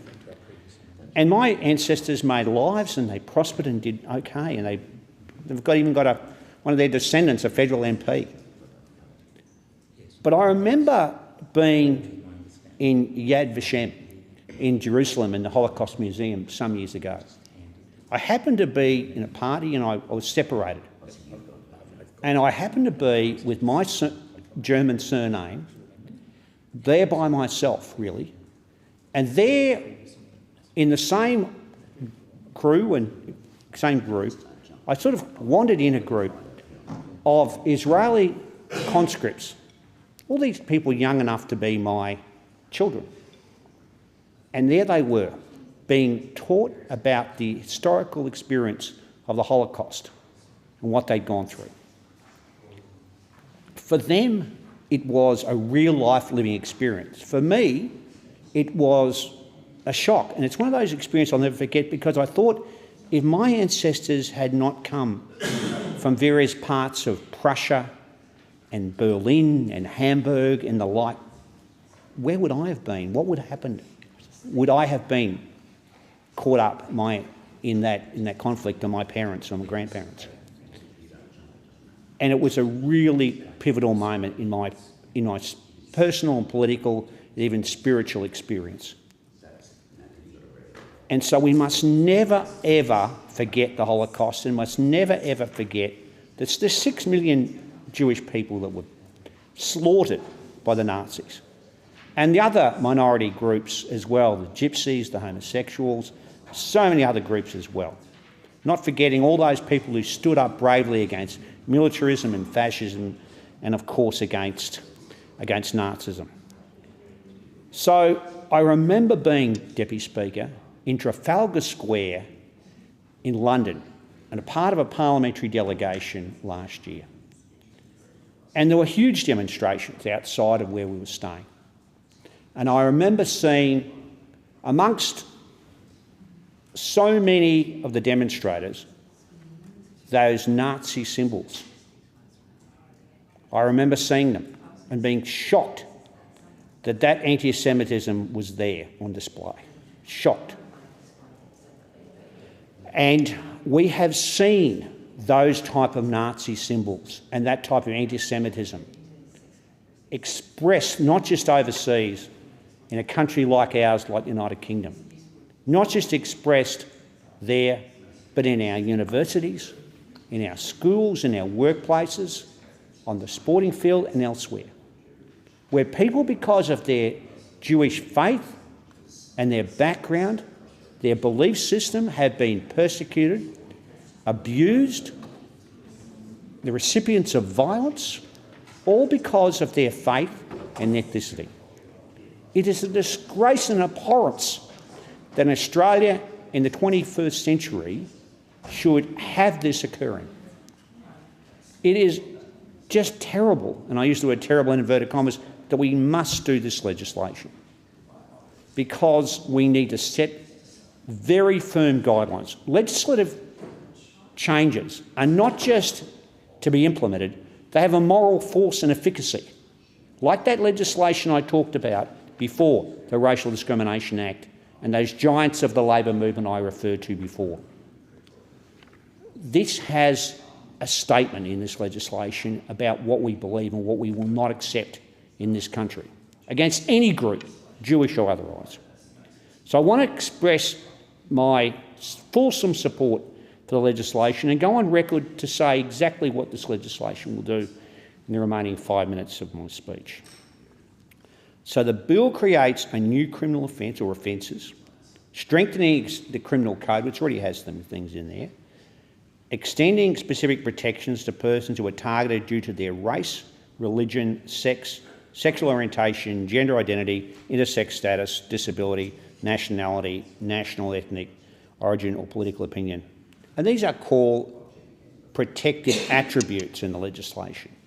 The bill also goes on to strengthen existing offences for urging the use of force, urging the use of force, and it takes away, can I say, that intentionality and brings in an offence of recklessness with respect to the criminal activity.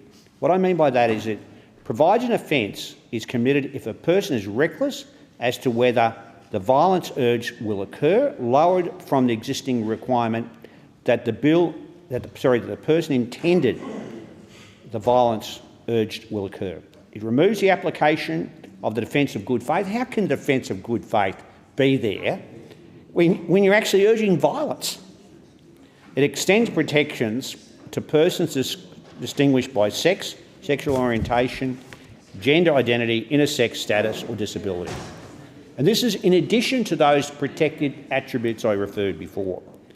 It creates a new criminal offence for threatening the use of force or violence against a group or a member of a group distinguished by protected attributes.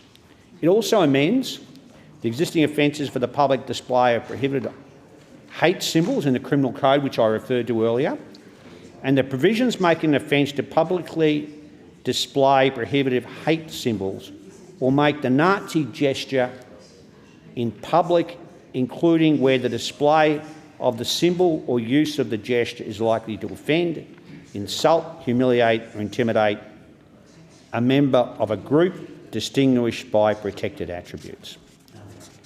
Now, I say that members of the Jewish community, and indeed members of other communities living in the Middle East, including people who are Palestinian or people of Arab background, should not be discriminated against and have violence inflicted on them on the basis of their faith, whether they're Christian or Islamic or Jewish or any way whatsoever. That is intolerable and unacceptable. So the legislation here makes a difference. It shows what we believe as parliamentarians and as a parliament.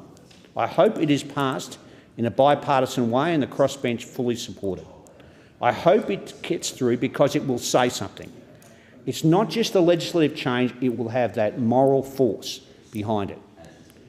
We cannot allow people to claim that they're not just bigots, that so-called right to be a bigot, but they have a right to perpetrate and perpetuate hate in our community and express that in a violent way on schools and synagogues, on mosques and temples, on churches and other places of faith, just because they disagree with those persons. That one of the greatest men in history is Dietrich Bonhoeffer, who stood up against Nazism, went back to America, from America back to Germany.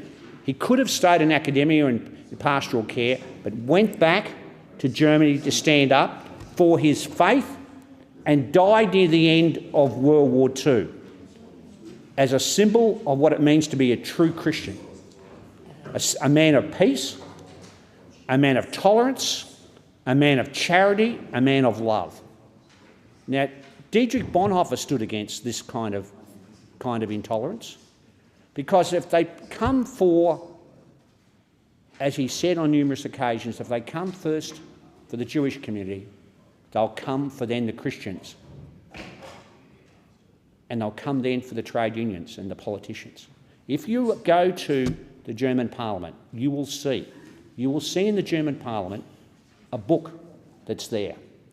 If you open that book, it's there, and on the wall are bullet holes where the Russian and bullets were there. Open the book. There are the names of Christian Democrats and Social Democrats, politicians, all who died at the hands of the Nazis, either killed or put in gulags, put in concentration camps and killed within the first few years when Hitler abolished their parliament. The Christian Democrats are the equivalent of the LNP. The Social Democrats, the equivalent of the Labor Party. So this is not some academic exercise. This is about standing against extremism in any form at all, and a demonstration that legislation can be passed, not just to say we're going to protect our community, but to show that the opposite of hate is love, and that we should love one another as we would, as our faith demands, whether we're Christians, Jewish or Islamic. I commend this legislation to the chamber.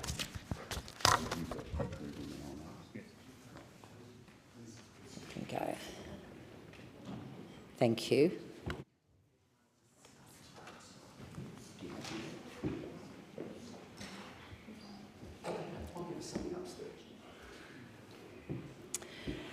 Then I give the call to the Leader of the House. Thanks very much, Deputy Speaker. Right at this moment, I want to thank everybody in summing up. I want to thank everybody who's contributed to the debate. I would also, I think at this point I should thank all the officials and the clerks and the people at the table office at this time of night. The circulating of amendments is something where there's people working very hard, making sure that procedurally everything is ready to go, and I want to be able to thank them for that. And I will effectively continue my summing up speech until that process is concluded. In summing up, let me say first of all, this legislation will represent the toughest laws Australia has ever had against hate crimes, the toughest laws Australia has ever had. And we're doing that at a time that Australia needs the toughest laws it's ever had against hate crimes. What the Parliament's doing in dealing with this legislation is acknowledging that a crime, for example, a crime against property, is already criminal, should be criminal. People should be caught and they should be punished when they engage in that sort of crime. But when the crime against property also at the same time is designed in a way to cause fear, intimidation, and to be inspired by hatred of a group of Australians based on their race, based on their faith, based on disability, based on who they love, then there is an extra layer of offence that the Australian people have. The most high profile of these crimes, like the people who are members of these different groups, have all experienced this form of hate finding its way into violence for most of their lives. People who, one of the saddest things is the people most affected by these hate crimes so often, while they are distressed, they are often not surprised. Most of the publicity that we have seen of late has been about crimes relating to anti-Semitism, a form of bigotry that is as ancient as it is vile. So in bringing forward this legislation, the intention of the government is we want to see this go through both houses of Parliament, not with a small majority. We want to see this go through both houses of Parliament with as many members of Parliament coming together as possible in a show of unity to the Australian people, that these hate crimes, these forms of bigotry have no place in Australia at all. No place in Australia at all. This is not about politics. This is about whether the Australian Parliament believes it's acceptable to advocate, threaten or commit violence against another person because of who they are, who they pray to or who they love. The Albanese government's been steadfast in its condemnation of anti-Semitism, and we've been taking meaningful action. We've criminalised the public display of Nazi symbols and the Nazi salute and banned trading in Nazi items.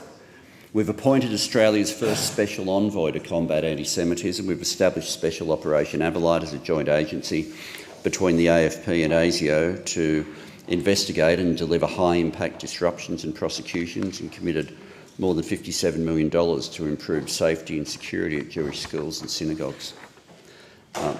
Many people might be aware that my part of Sydney, which I represent here, the area that I represent, has probably the highest level of religious observance in Australia. That's the nature of my part of Sydney. In my area, there are very few people who are Jewish. The engagement I've had with the Jewish community, in particular the members of the Adass Israel Synagogue, has been particularly moving. The community has welcomed me from the moment I first turned up at the synagogue.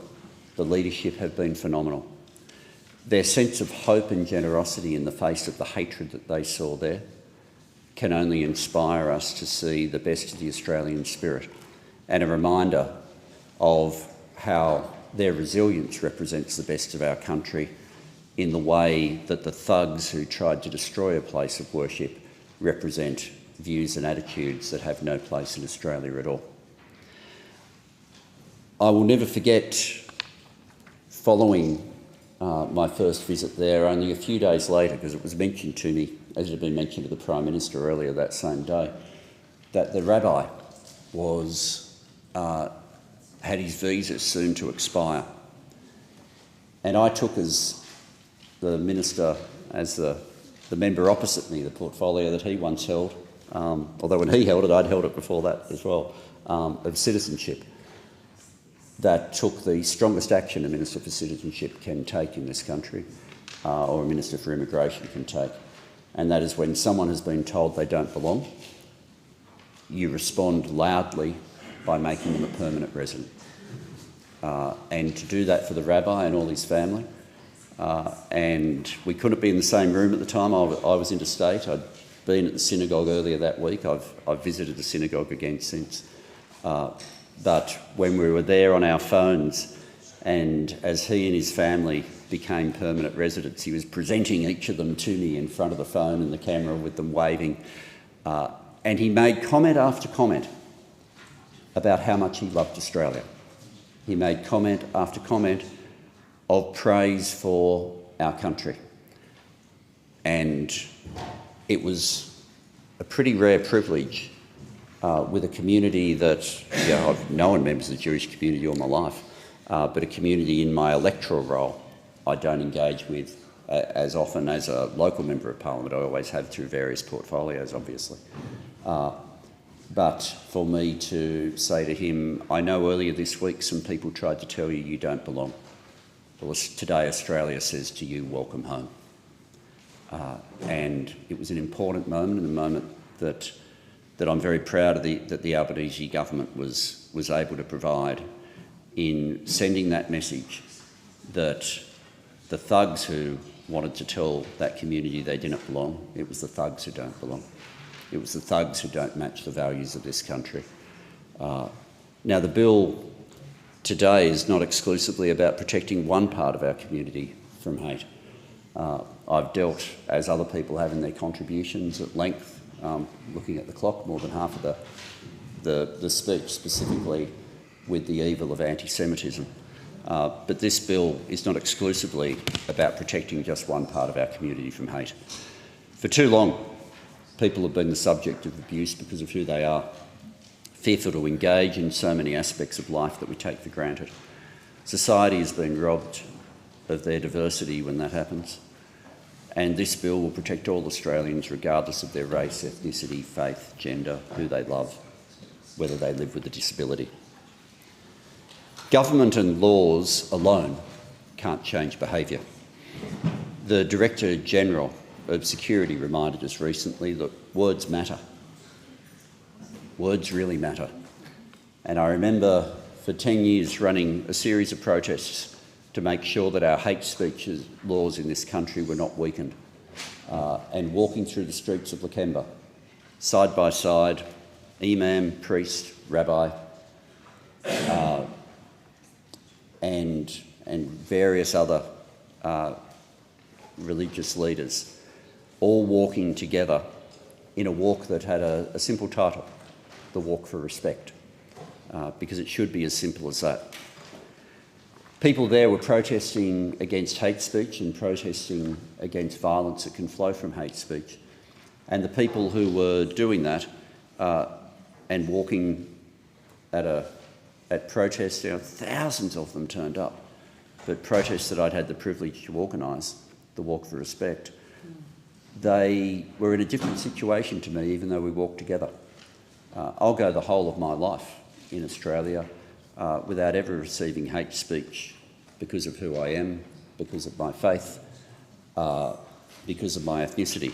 That was not historically always the case for Irish Catholics in this country, but it's a few generations before me that any of that sectarian prejudice seriously got in the way of someone's life. It's not something that will affect me. It's not a form of bigotry that I'll receive. If I receive hate speech in the street, it'll be because of someone's view of what I've done, not because of someone's view of who I am. In commending this bill to the Parliament, I want to repeat words that have been used by Australia's Attorney-General, words that have been said by the Prime Minister, and words that I want to say to any Australian who receives hate speech because of who they are or because of their faith. You have a right to feel safe in the community. You have a right to feel safe in Australia. And anybody who says that hate speech is somehow a subset of freedom of speech doesn't understand that words can be bullets, doesn't understand the direct line between some of the hate speech that has been levelled at different points to different parts of the community and the violence that has followed. So Australia is a better place when people are simply able to be themselves. This legislation, while the debate will focus, I suspect, on penalties, and the debate will focus on a series of amendments to potentially adjust the bill in various ways. And the focus of the debate often just goes to those amendments, to those adjustments. Let's not lose sight of this. We as a Parliament are on the precipice now of putting in place the toughest laws against hate speech that Australia has ever had. That's the moment that's before us. And as a government, we want on that journey to know that the law itself isn't the end point. Because the end point isn't just, can you catch someone, can you lock them up? We want to be able to do that. But the end point that we're actually striving for here is we want people to be safe. The end point we're striving here is we want people just to be able to get on with their lives in Australia without being subjected to this. That's the end point that we all seek. And the government believes that part of being able to get there, part of being able to send that message to all Australians, which is simply not only an enforcement message, it's also a goodwill message, it's a message that's best sent by us trying to secure the largest possible majority of members of Parliament who are able to stand together and send a message to the nation that these forms of hatred are not who we are. I commend the bill to the House. Thank you. So the question is that this bill be now read a second time. That's the question I'm going to put to the chamber. Yeah. And all those that opinion say aye. To the contrary, no. I think the ayes have it, and I understand the House would like to consider the bill. Oh, sorry. How about I'll invite the clerk first to take us through the next chapter.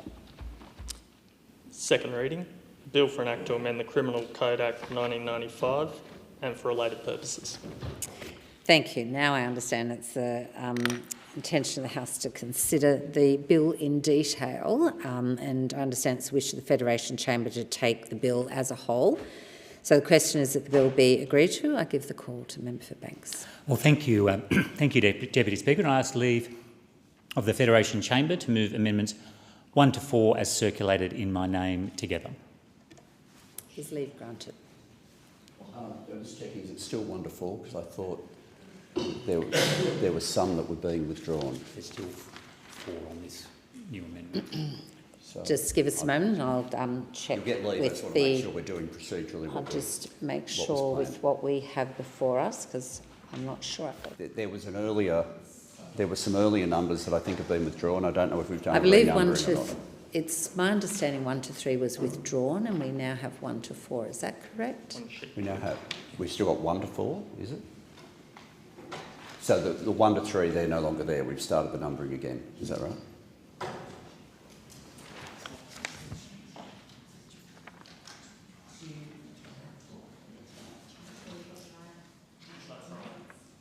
The withdrawn one has been replaced with the still numbered 1 to 4 on the sheet. There's a new. Okay. There's a new one. Got it. Leave is granted. Thank you. Leave is granted. Member for Banks. Thank you, Deputy Speaker. I move amendments 1 to 4 as circulated in my name together. Deputy Speaker, the issue of hate crimes in Australia has been absolutely appalling in recent months. We've all been shocked by what we've seen at the Das synagogue in Melbourne. Most horrendously, we were shocked by the words, the hate-filled words that we heard at the Sydney Opera House that night of infamy on October 9, the graffiti attacks on Jewish buildings such as synagogues, including the Southern Sydney Synagogue in Allawa, quite close to my electorate, the attacks on childcare centres, and most gravely and concerningly of all, the recent discovery of explosives in Sydney with addresses of Jewish targets. Absolutely appalling. All Australians should be shocked and are shocked by this unprecedented display of hatred towards Jewish Australians. It is utterly unacceptable in our community. In that context, we talked earlier today about our grave concerns about the government's handling of this matter in the context of the debate on the broader bill. For this evening's debate, I highlight the amendment that we have moved, which focuses on advocating force or violence through causing damage to property. Deputy Speaker, obviously an extremely serious thing to advocate force or violence in such a way. Our amendments would make various offences for intentionally advocating for another person or a group to use force or violence against a targeted group, or for being reckless in relation to the targeting of a group for violence through damage to property. The amendment calls for imprisonment of up to 7 years in these circumstances. These are extremely serious crimes, Deputy Speaker. They should be treated as very serious crimes by this Parliament, and that's why we put forward this amendment. So the question is that the amendments be agreed to. I give the call to the Leader of the House. Thanks very much. The government believes that these particular crimes are already covered by the offences that are contained within the Act, but certainly don't believe any harm is done by this amendment, and therefore is happy to support it. So the question is the amendments be agreed to. I'll give the call to Member for Melbourne. Thank you, Deputy Speaker. To be clear, as I said during my second reading contribution, the Greens support this bill. And the Greens made it clear to the government over a number of days, and again this evening in the chamber, we support the bill, and we believe that the bill could essentially be passed unamended. The bill struck the right balance without the need for further amendments. We do need to take action against hate crimes to protect a broad range of groups. And the provisions that had been in the bill had been through extensive Senate inquiry process to ensure that the balance was right. Because whenever one is amending, especially the criminal law, potentially amending the criminal law, you need to make sure that you get the balance right, that you protect people, but you also protect the rule of law. What is happening now this evening, though, is something very different from the thorough and considered process that the bill up to this point had been through a process of review, through a process of consideration, the process of getting to the point where it enjoyed enough support to get through the Parliament. The bill could have got through the Parliament unamended. Now amendments have been circulated that we've had less than 5 minutes to look at. The opposition had previously circulated an amendment that on our reading of it we were disposed to support because it was about protecting places of worship. This new amendment from the opposition seems materially different to what had been previously proposed. It involves prison sentences and the chamber is given 5 minutes to consider it. In the time we've had available, we just don't know whether this is an amendment that's worth supporting or not.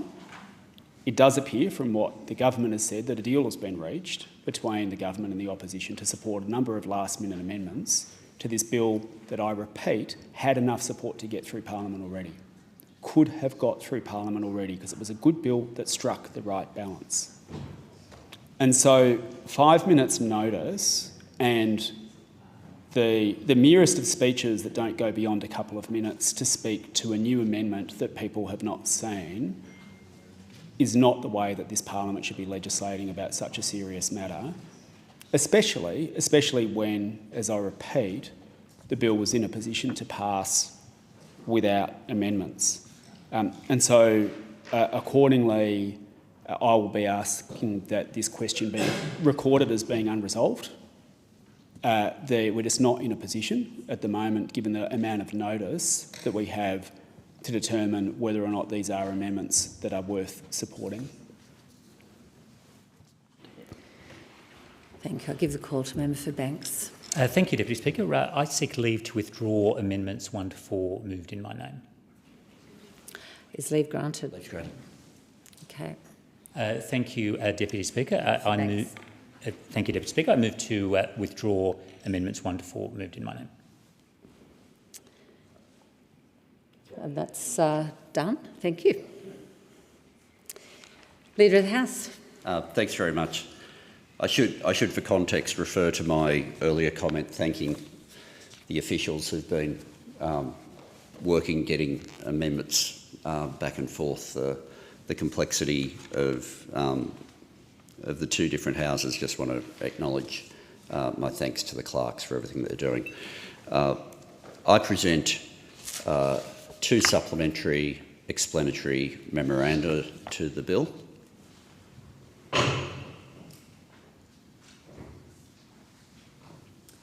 Leader of the House.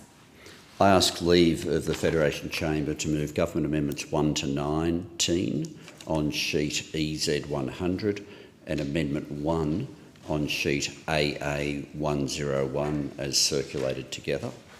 Is leave granted? Leave is granted, Deputy Speaker. Thank you. Leader of the House. I move Government Amendments 1 to 19 on sheet EZ100 and Amendment 1 on sheet AA101 as circulated together. For the benefit of members, the Government Amendments 1 to 19, I suspect, are pretty much non-controversial. We had the Senate committee report recommending a number of amendments to the bill, and they are reflected in Government Amendments 1 to 19. Amendment number 1 on sheet AA101 is something that, looking around the room, I know will not have agreement of everybody in here at the moment.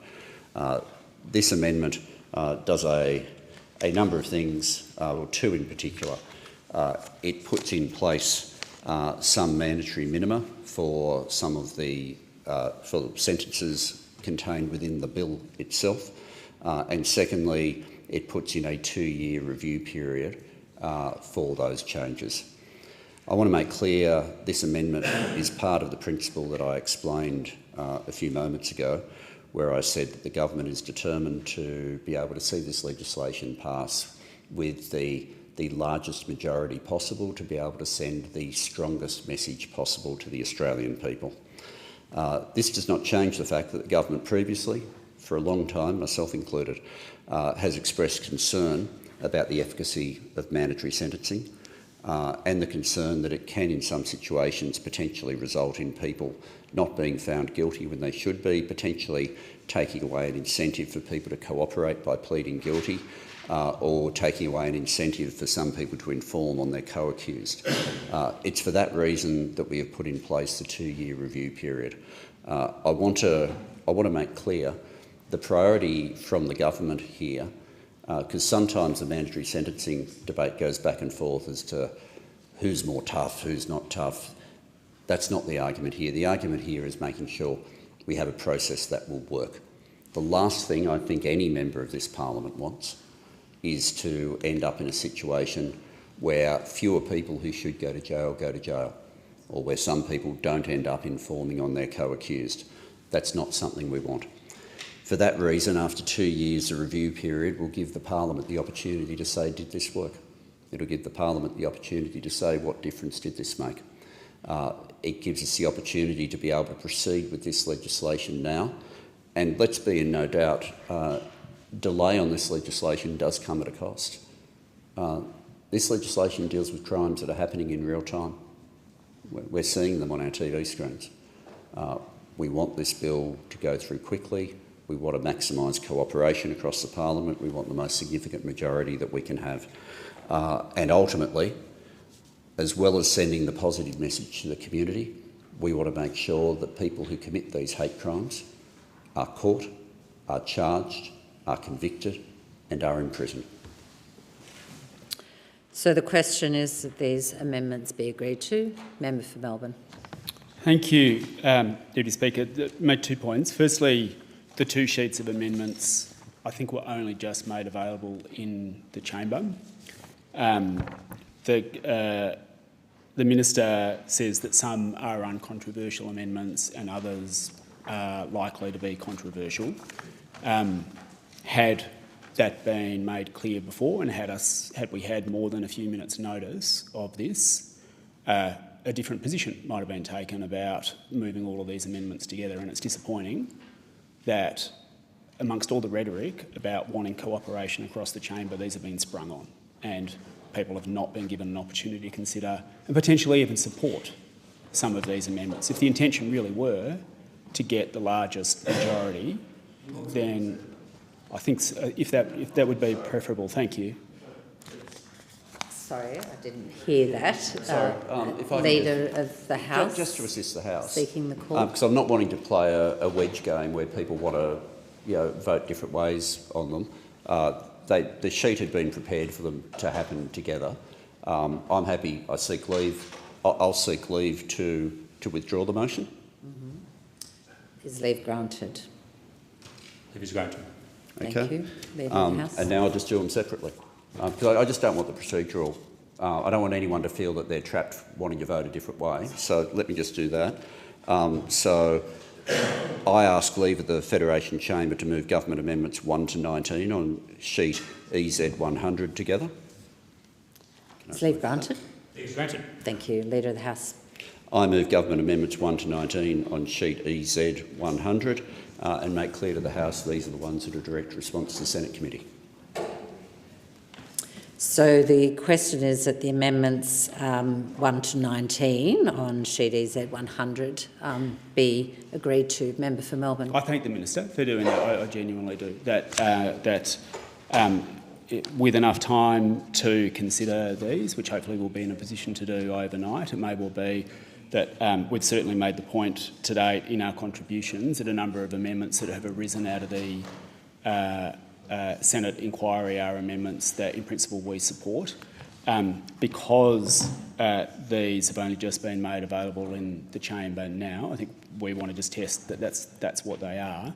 And so again, I would ask that the question be recorded as being unresolved on this, but I do appreciate what the Minister has done, and in the same spirit, we do want to see amendments that reflect the Senate report getting passed.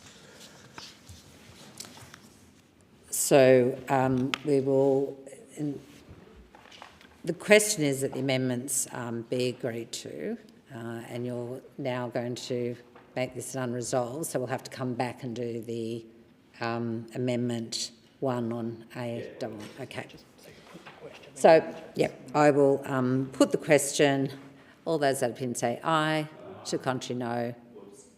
Yeah, you're a no. So my understanding is that under the standing orders, we don't have to call no. We can ask for the question to be I'm as being going to unresolved. declare that as the question is unresolved, in accordance with Standing Order 188, the question will now be included in the Federation Chamber's report back to the House on the bill. I give the call to the Leader of the House. Thanks very much. And for the benefit of the House, authority for them to be circulated was given some time ago. The clerks and the officials have been working hard just getting everything uploaded.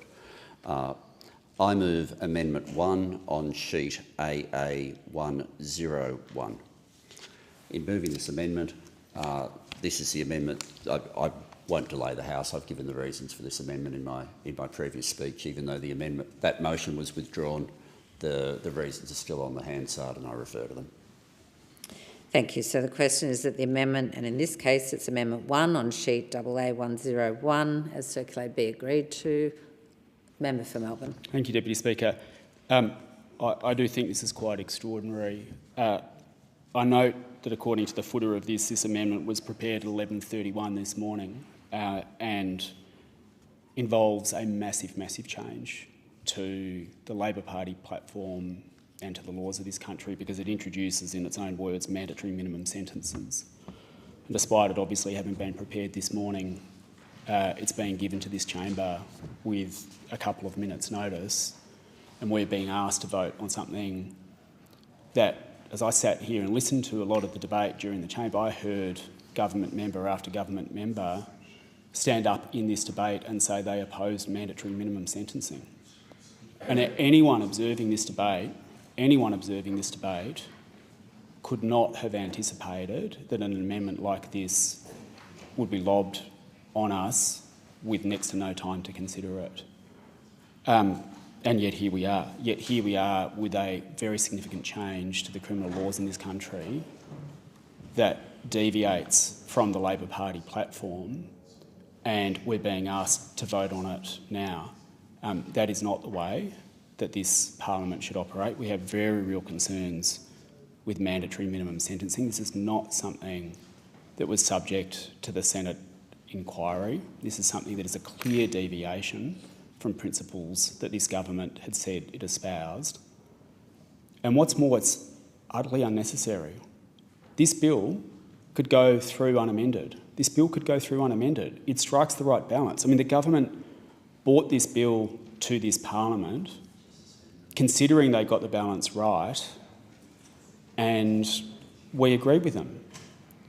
And now, because the opposition has asked for it, we're seeing substantial amendments being put forward at the last minute, just because the opposition has asked for it, when the bill could have got through anyway. So given the significance of this and the lateness of the hour and the fact that we don't have notice, I also ask that this question be recorded as unresolved. It will, but I will indeed need to put the question in order for that to happen. So the question before the Federation Chamber is that this amendment be agreed to. All those that opinion say aye. To contrary, no. I think the ayes have it. You will now regard this as a question that is now unresolved, and in accordance with Standing Order 188, the question will now be included in the Federation Chamber's report to the House on the bill. And I understand the member for Wentworth. I ask leave of Sorry, member for Wentworth. Sorry, Yep. apologies. Yep. I ask leave of the Federation Chamber to move amendments 1, 11, 13 and 14 as circulated in my name together.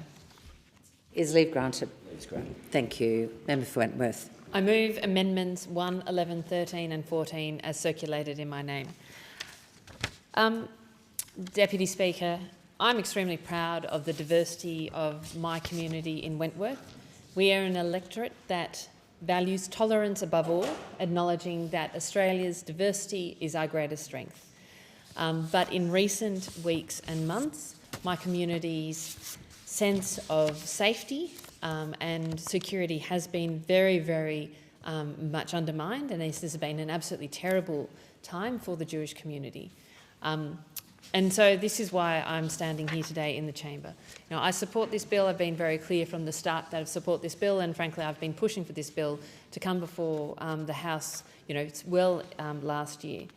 But I believe that this bill does not go far enough, and this is why I've moved these amendments. And let me tell you why. When I talk to, I'll start with the Jewish community, then I'll talk about other communities. But let me start with the Jewish community. Since October 7, my Jewish community has been subject to horrendous anti-Semitism. There's always been anti-Semitism. It was a concern of mine before October 7, but since that date, it has been absolutely horrendous. And some of the anti-Semitism that they have most feared has been the expression, and this is in some cases some preachers who are preaching hate against the Jews. One of the examples that has most struck fear into my community is that where some people have literally preached online sermons which has called for the final solution of the Jews in line with Hitler's. I mean, we all know what the final solution stands for. It refers to Hitler's final solution on the Jews. This happened in this country, and my community rightly came to me and said, what is happening in this country? Why is this possible? Surely this is illegal, and the truth is it isn't.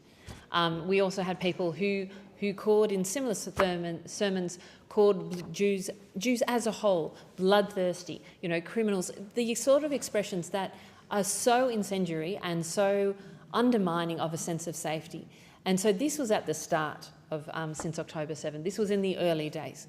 Now, since then, we have all seen on the news, and I have lived through it in my community, the devastation of anti-Semitism. The houses of former members of the Jewish community, former houses of members of the Jewish community sprayed with cars, arsoned in front of it. This is intentionally intimidating my community. Childcare centre, schools, an arson attack on a synagogue. This is what is happening to my Jewish community, but it did start, and it has always started with words. And my concern of what, the laudable aims of this legislation is that it has not got to the starting point, which is the words. As Mike Burgess from ASIO has said, words matter. Yesterday I was very proud that the whole of the Parliament united against anti-Semitism because our words matter. But our actions also matter, and we as legislators have the opportunity to do something about this, to start to make sure that those words, those most incendiary words, have a break, have a handrail. Now, I was really disappointed when the government initially said they were going to consider hate speech in its initial, and it did, as I understand it, in its initial drafting of this bill, and then removed it again. For later, and that is why I've introduced these amendments. These are based, I know there's been a lot of discussion on free speech. These are based on existing laws in WA. So for those people who, have, I think, really legitimate concerns about restrictions on free speech, WA has had this sort of legislation for 21 years. It has not been used to quell free speech. What it has been used to do is quell hate speech, speech that is deliberately and intentionally there to promote hatred in our community. And in one of the most diverse countries on earth, and one of the most and I believe the most successfully diverse country on earth, we do need to have guardrails on people who are promoting and deliberately promoting hate, deliberately promoting division. So I have put forward these amendments. The government has told me that they are not going to support them. I find that really disappointing. I believe I've not had an indication yet from the coalition whether they would support them. But my concern, my view is, honestly, I can see that the major parties are working together on this legislation. My feeling is that had the coalition decided to support these, the government would have supported this, or vice versa, it would have happened. But I think this has, the words I get from my community time and time again is like, words are great, I want action. They wanted action on this legislation. It had support of ECAJ, and then, and I'm desperately sad that this has not happened. I'd like to speak in continuum. Is that possible? Sorry. If no one else is seeking the call, I'm happy to give you a call. Thank you. I've spoken a lot about the Jewish community, and that is because my Jewish community is living through, as I said, the worst anti-Semitism this country has ever seen. And it is, I can't tell you how the community feels about this, but it is extremely devastating for people. The second community that this legislation is very important to is for the LGBTQIA+ community, which happens to be another really important part of my community. And this community has been similarly subjected over a different time, and I'm not trying to compare what the Jewish community is going through from anti-Semitism, but there has been a long and insidious campaign against members of the LGBTQIA+ community over many, many years, and there have been many hate crimes against the LGBTQIA+ community, including crimes of murder and actual police cover-ups, and many things that are directed because of the hatred of the LGBTQIA+ community. And this is a really, again, important and valued part of my community, but part of the Australian community. And so equally, when I say that words matter when it comes to hatred against religious groups, words matter when it comes to hatred against groups of different sexuality and genders. And we have seen this. And when neo-Nazis can stand, in Melbourne, in the streets, and hold up a sign saying, "Destroy pedo freaks," because they are at an anti-trans rally and they are trying to say this about the trans community. We, I think, as a country, need to have some sense of, is that okay? And if we don't think it's okay, what are we going to do about it? And this question is the government and I think, the Parliament at this stage has said, you know what, we may not like it, but we think that's okay. And I think that we can do better on this. I think that the point is, I know, and the same point is words matter. The fact that people can do this and try and incite and so deliberately try and increase hatred to a group in our country, that's what they're trying to do. They are promoting hatred against a part of our community. And we say, no, let's not put we won't put guardrails around this unless, we can show that it leads, it's going to direct pathway to violence. And I think the point is that we know that the words start and the violence follows, and it's not always, within days or with weeks. I think in relation to the anti-Semitism that we're seeing in the country right now, it's taken almost a year for that anti-Semitism to go from those words to actual particularly violent actions. And so I think we, for the LGBTQIA+ community, this is also really important. But I have had others, communities, reach out to me since I've started, as I've been speaking up on this issue, saying, you know what, it's not just the Jewish community, it's not just the LGBTQIA+ community. There are many communities in this country that have been targeted on the basis of their races, on the basis of their religion, on the basis of their sexuality. This has happened in this country. There are people who are trying to promote hatred and division amongst our country, and I think that we need to have guardrails around that if that is their intention.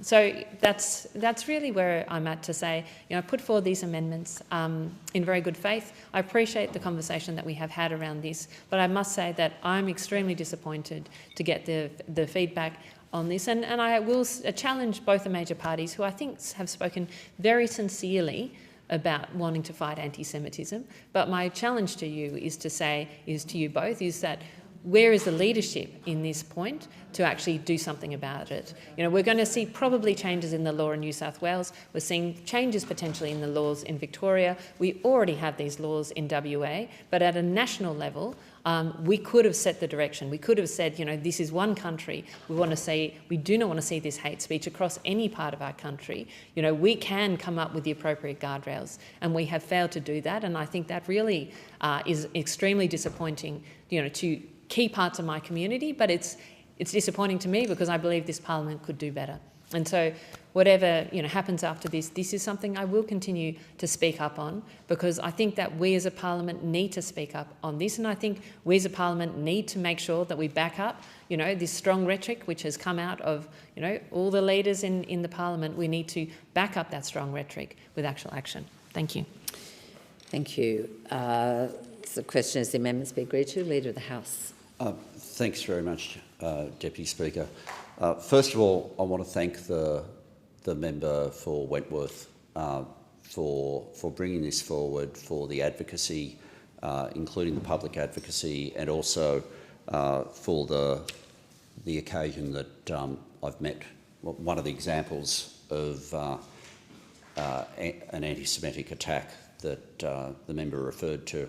I met with the member for Wentworth at that site with the local rabbi and the member for Kingsford Smith as well. And these are just normal streets that should just be homes. And I also want to note, and in saying this, as has already been made clear and as I'd said privately to the member before a little while ago, that the government won't be supporting this amendment. Can I say in the first instance, the concept of should we be involved in action, this bill is still serious action. This bill is still the strongest laws that Australia will have ever had in dealing with hate speech. That these are the strongest laws Australia has ever had. The other thing I will add is I am glad that we are now in a different debate. We are now in a different debate about how should we improve our protections for people who are the targets of bigotry. For 9 years, the argument was whether or not, from the government of the day, was whether or not we should in fact be weakening our protections. We were told that that was in the name of freedom of speech. We were told that the right that mattered was the right to be a bigot. I'm glad we are in a different debate.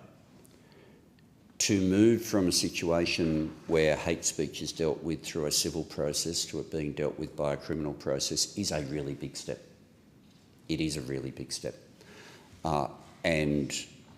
The government has two views. One, as I said, we're wanting this bill to go through with the maximum majority possible, but I would also add to that, we want to make sure that everything is fully thought through, particularly a step of shifting from where we have had a debate for some time about where the civil line should be to then stepping into the criminal area, and for some of the categories in a way that has not even been covered in the civil for some of those areas. But can I thank the member in one final part? I say thank you. I get the disappointment in the actual position, so I'm not pretending otherwise. But this amendment, I will say, when it deals with categories of hatred, deals with all categories. And just as in my speech earlier, I spoke about a community that is not in large numbers from my part of Sydney. The categories that the member has referred to include some people who are well and truly covered in my part of Sydney, but not in hers. And I just wanted to pay some respect for that. To give the simplest example from my part of Sydney, if a woman catches the train from Punchbowl into the city, by the time she comes home, she probably will have received abuse, but it is unlikely to have been racial abuse. It will have been abuse for her faith. And to move the debate, as this bill already does, although the member for Wentworth is proposing taking it even one step further, but we have moved the debate from the right to be a bigot to how can we improve the protections. That is the right debate for this parliament to be in. It is a fundamental change from where we were at a decade. For a decade, we need to be really careful whenever we decide the criminal law is the answer for new offences. What the bill has put forward is something where I have no doubt we are taking the right step. I do believe we're not in a position right now to be able to take the step that the member for Wentworth has advocated. So the government, certainly at the moment, is not in a position to support the amendment.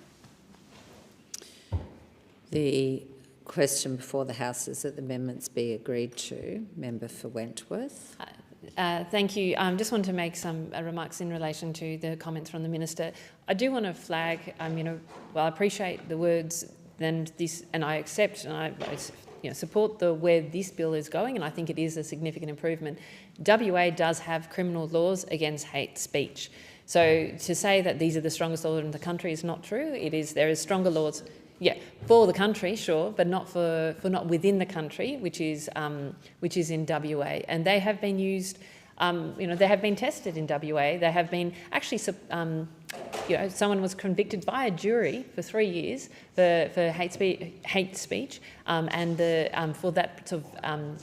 It was an anti-Semitic attack, but then other people, the law has also been tested in the other way, in the sense that when there was a mild offensive remark, this wasn't invoked. So I think that the law shows that it's possible to walk an appropriate line, and this is, I think, part of why I think I have such disappointment, is because there's precedence here that the country could have moved on, that it hasn't. And then finally, I acknowledge the point that you make, that this does affect many communities in the country, and this is, as I said earlier, the best and most diverse country on earth, and I think that we do need to protect it. I have a question to the government, which is, is this something that you will consider in the future? Is this something that you're open to, that you're willing to have a continued conversation in relation to? Question before the House is, in fact, that the amendments, and I just really want to be clear here that we're dealing with your amendments 1, 11, 13 and 14. This is the question I am now going to put to the House. Agreement on those amendments. All those that opinion say aye. To the contrary, no. I think the remains an unresolved question now, and in accordance with Standing Order 188. The question will be included in the report to the Federation Chamber's report to the House on the bill, and I give the member for Wentworth. Are you moving the remainder of your amendments now? Thank you. Yes. Member for Wentworth. Thank you. Thank you, Deputy Speaker. I ask leave of the Federation Chamber to move my amendments 2 to 10 and 12 as circulated in my name together. Is leave granted? Leave's granted. Thank you. Member for Wentworth. Deputy Speaker, I move amendments 2 to 12 and 2 to 10 and 12 amendments in my name as circulated together. Deputy Speaker, my amendments make one further amendment to the list of targeted groups in this bill by removing the outdated term intersex status and replacing it with sex characteristics, as requested by Equality Australia in their submission. The Senate inquiry acknowledged this is a reasonable change to the law, including it as recommendation 4. This terminology is consistent with a national trend towards this choice of language that better represents and reflects the preferences of this community. We're not the first movers to doing this. In fact, the Senate inquiry notes several states and territories have already pivoted this term in recognition of the international human rights recommendations. So I urge the government and the opposition to support those and the crossbench on the basis that this is requested by the community and there's significant precedence in the law across the land. Thank you to the member for Wentworth, and I give the call to the Leader of the House. Thanks. We're well and truly out of my portfolio on this, if I can simply provide the House with what I've been advised. First of all, the current terminology, when it was put into the Act, at that point was welcomed, and the terminology has moved on since. There are a large number of acts, as I understand it, which interact, where if the terminology were to be changed, it would need to be done together. So there has been one other occasion this term that it was sought to be changed in one act, and the advice at the time was not an in-principle objection to the change. It was simply to do it one bill at a time could in fact take people's rights away because of the way some of these bills interact. So in the government opposing this, I don't want it to be taken as an in-principle opposition in any way, shape or form, but I've been advised there is a practical problem in doing it this way. So the question before the Federation Chamber now is in relation to amendments moved by the member for Wentworth 2 to 10 and number 12. I'm going to put that question now. All those of that opinion say aye. To the contrary, no. I think this is another unresolved question. So in accordance with Standing Order 188, the question will be included in the Federation Chamber's report to the House on the bill, and I give the call to the member for Banks. Well, thank you, Deputy Speaker. I'll ask leave of the Federation Chamber to move amendments on sheet 3, amendments 1 to 4, as circulated in my name. Is leave granted? Leave granted. Member for Banks. Thank you, Deputy Speaker. I move amendments on sheet 3, amendments 1 to 4, as circulated in my name. These amendments, Deputy Speaker, relate to the advocating force or violence through causing damage to property. We discussed these earlier this evening. These are very serious offences, and these amendments would create criminal offences with imprisonment of up to 7 years, and I commend these amendments to the Chamber. Thank you. Leader of the House. Thanks, Deputy Speaker. The government believes that these particular offences are already covered by the bill. That being said, we don't believe any harm is created by the amendment, and we're happy to support it. So the question, member for Melbourne. Thank you, Deputy Speaker. Further to my previous comments when an earlier and now withdrawn sheet was moved, some previous amendments had been circulated by the opposition that we also felt were within the scope of the bill and had been inclined to support. These new amendments have been circulated with limited time and with no consultation with us, so we're not in a position now to advise whether or not we support those amendments. Certainly, as I said, the previous ones that were moved were ones that we were inclined to support, but I just don't know whether these ones are different or not. And so on that basis, we'll be calling for the question to be unresolved. Thank you. So the question before the Federation Chamber now is in relation to the amendments being moved by member for Banks, amendments 1 to 4, circulated on sheet 3. That's for everyone following. Although I'm going to put that question now. All those of that opinion say aye. To the contrary, no. We have an unresolved. Member for Melbourne expressed a different opinion, I understand, I heard, so I'm... Similarly, this is a question that is unresolved, and I shall, in accordance with Standing Order 188, have the question included in the Federation Chamber's report to the House on the bill.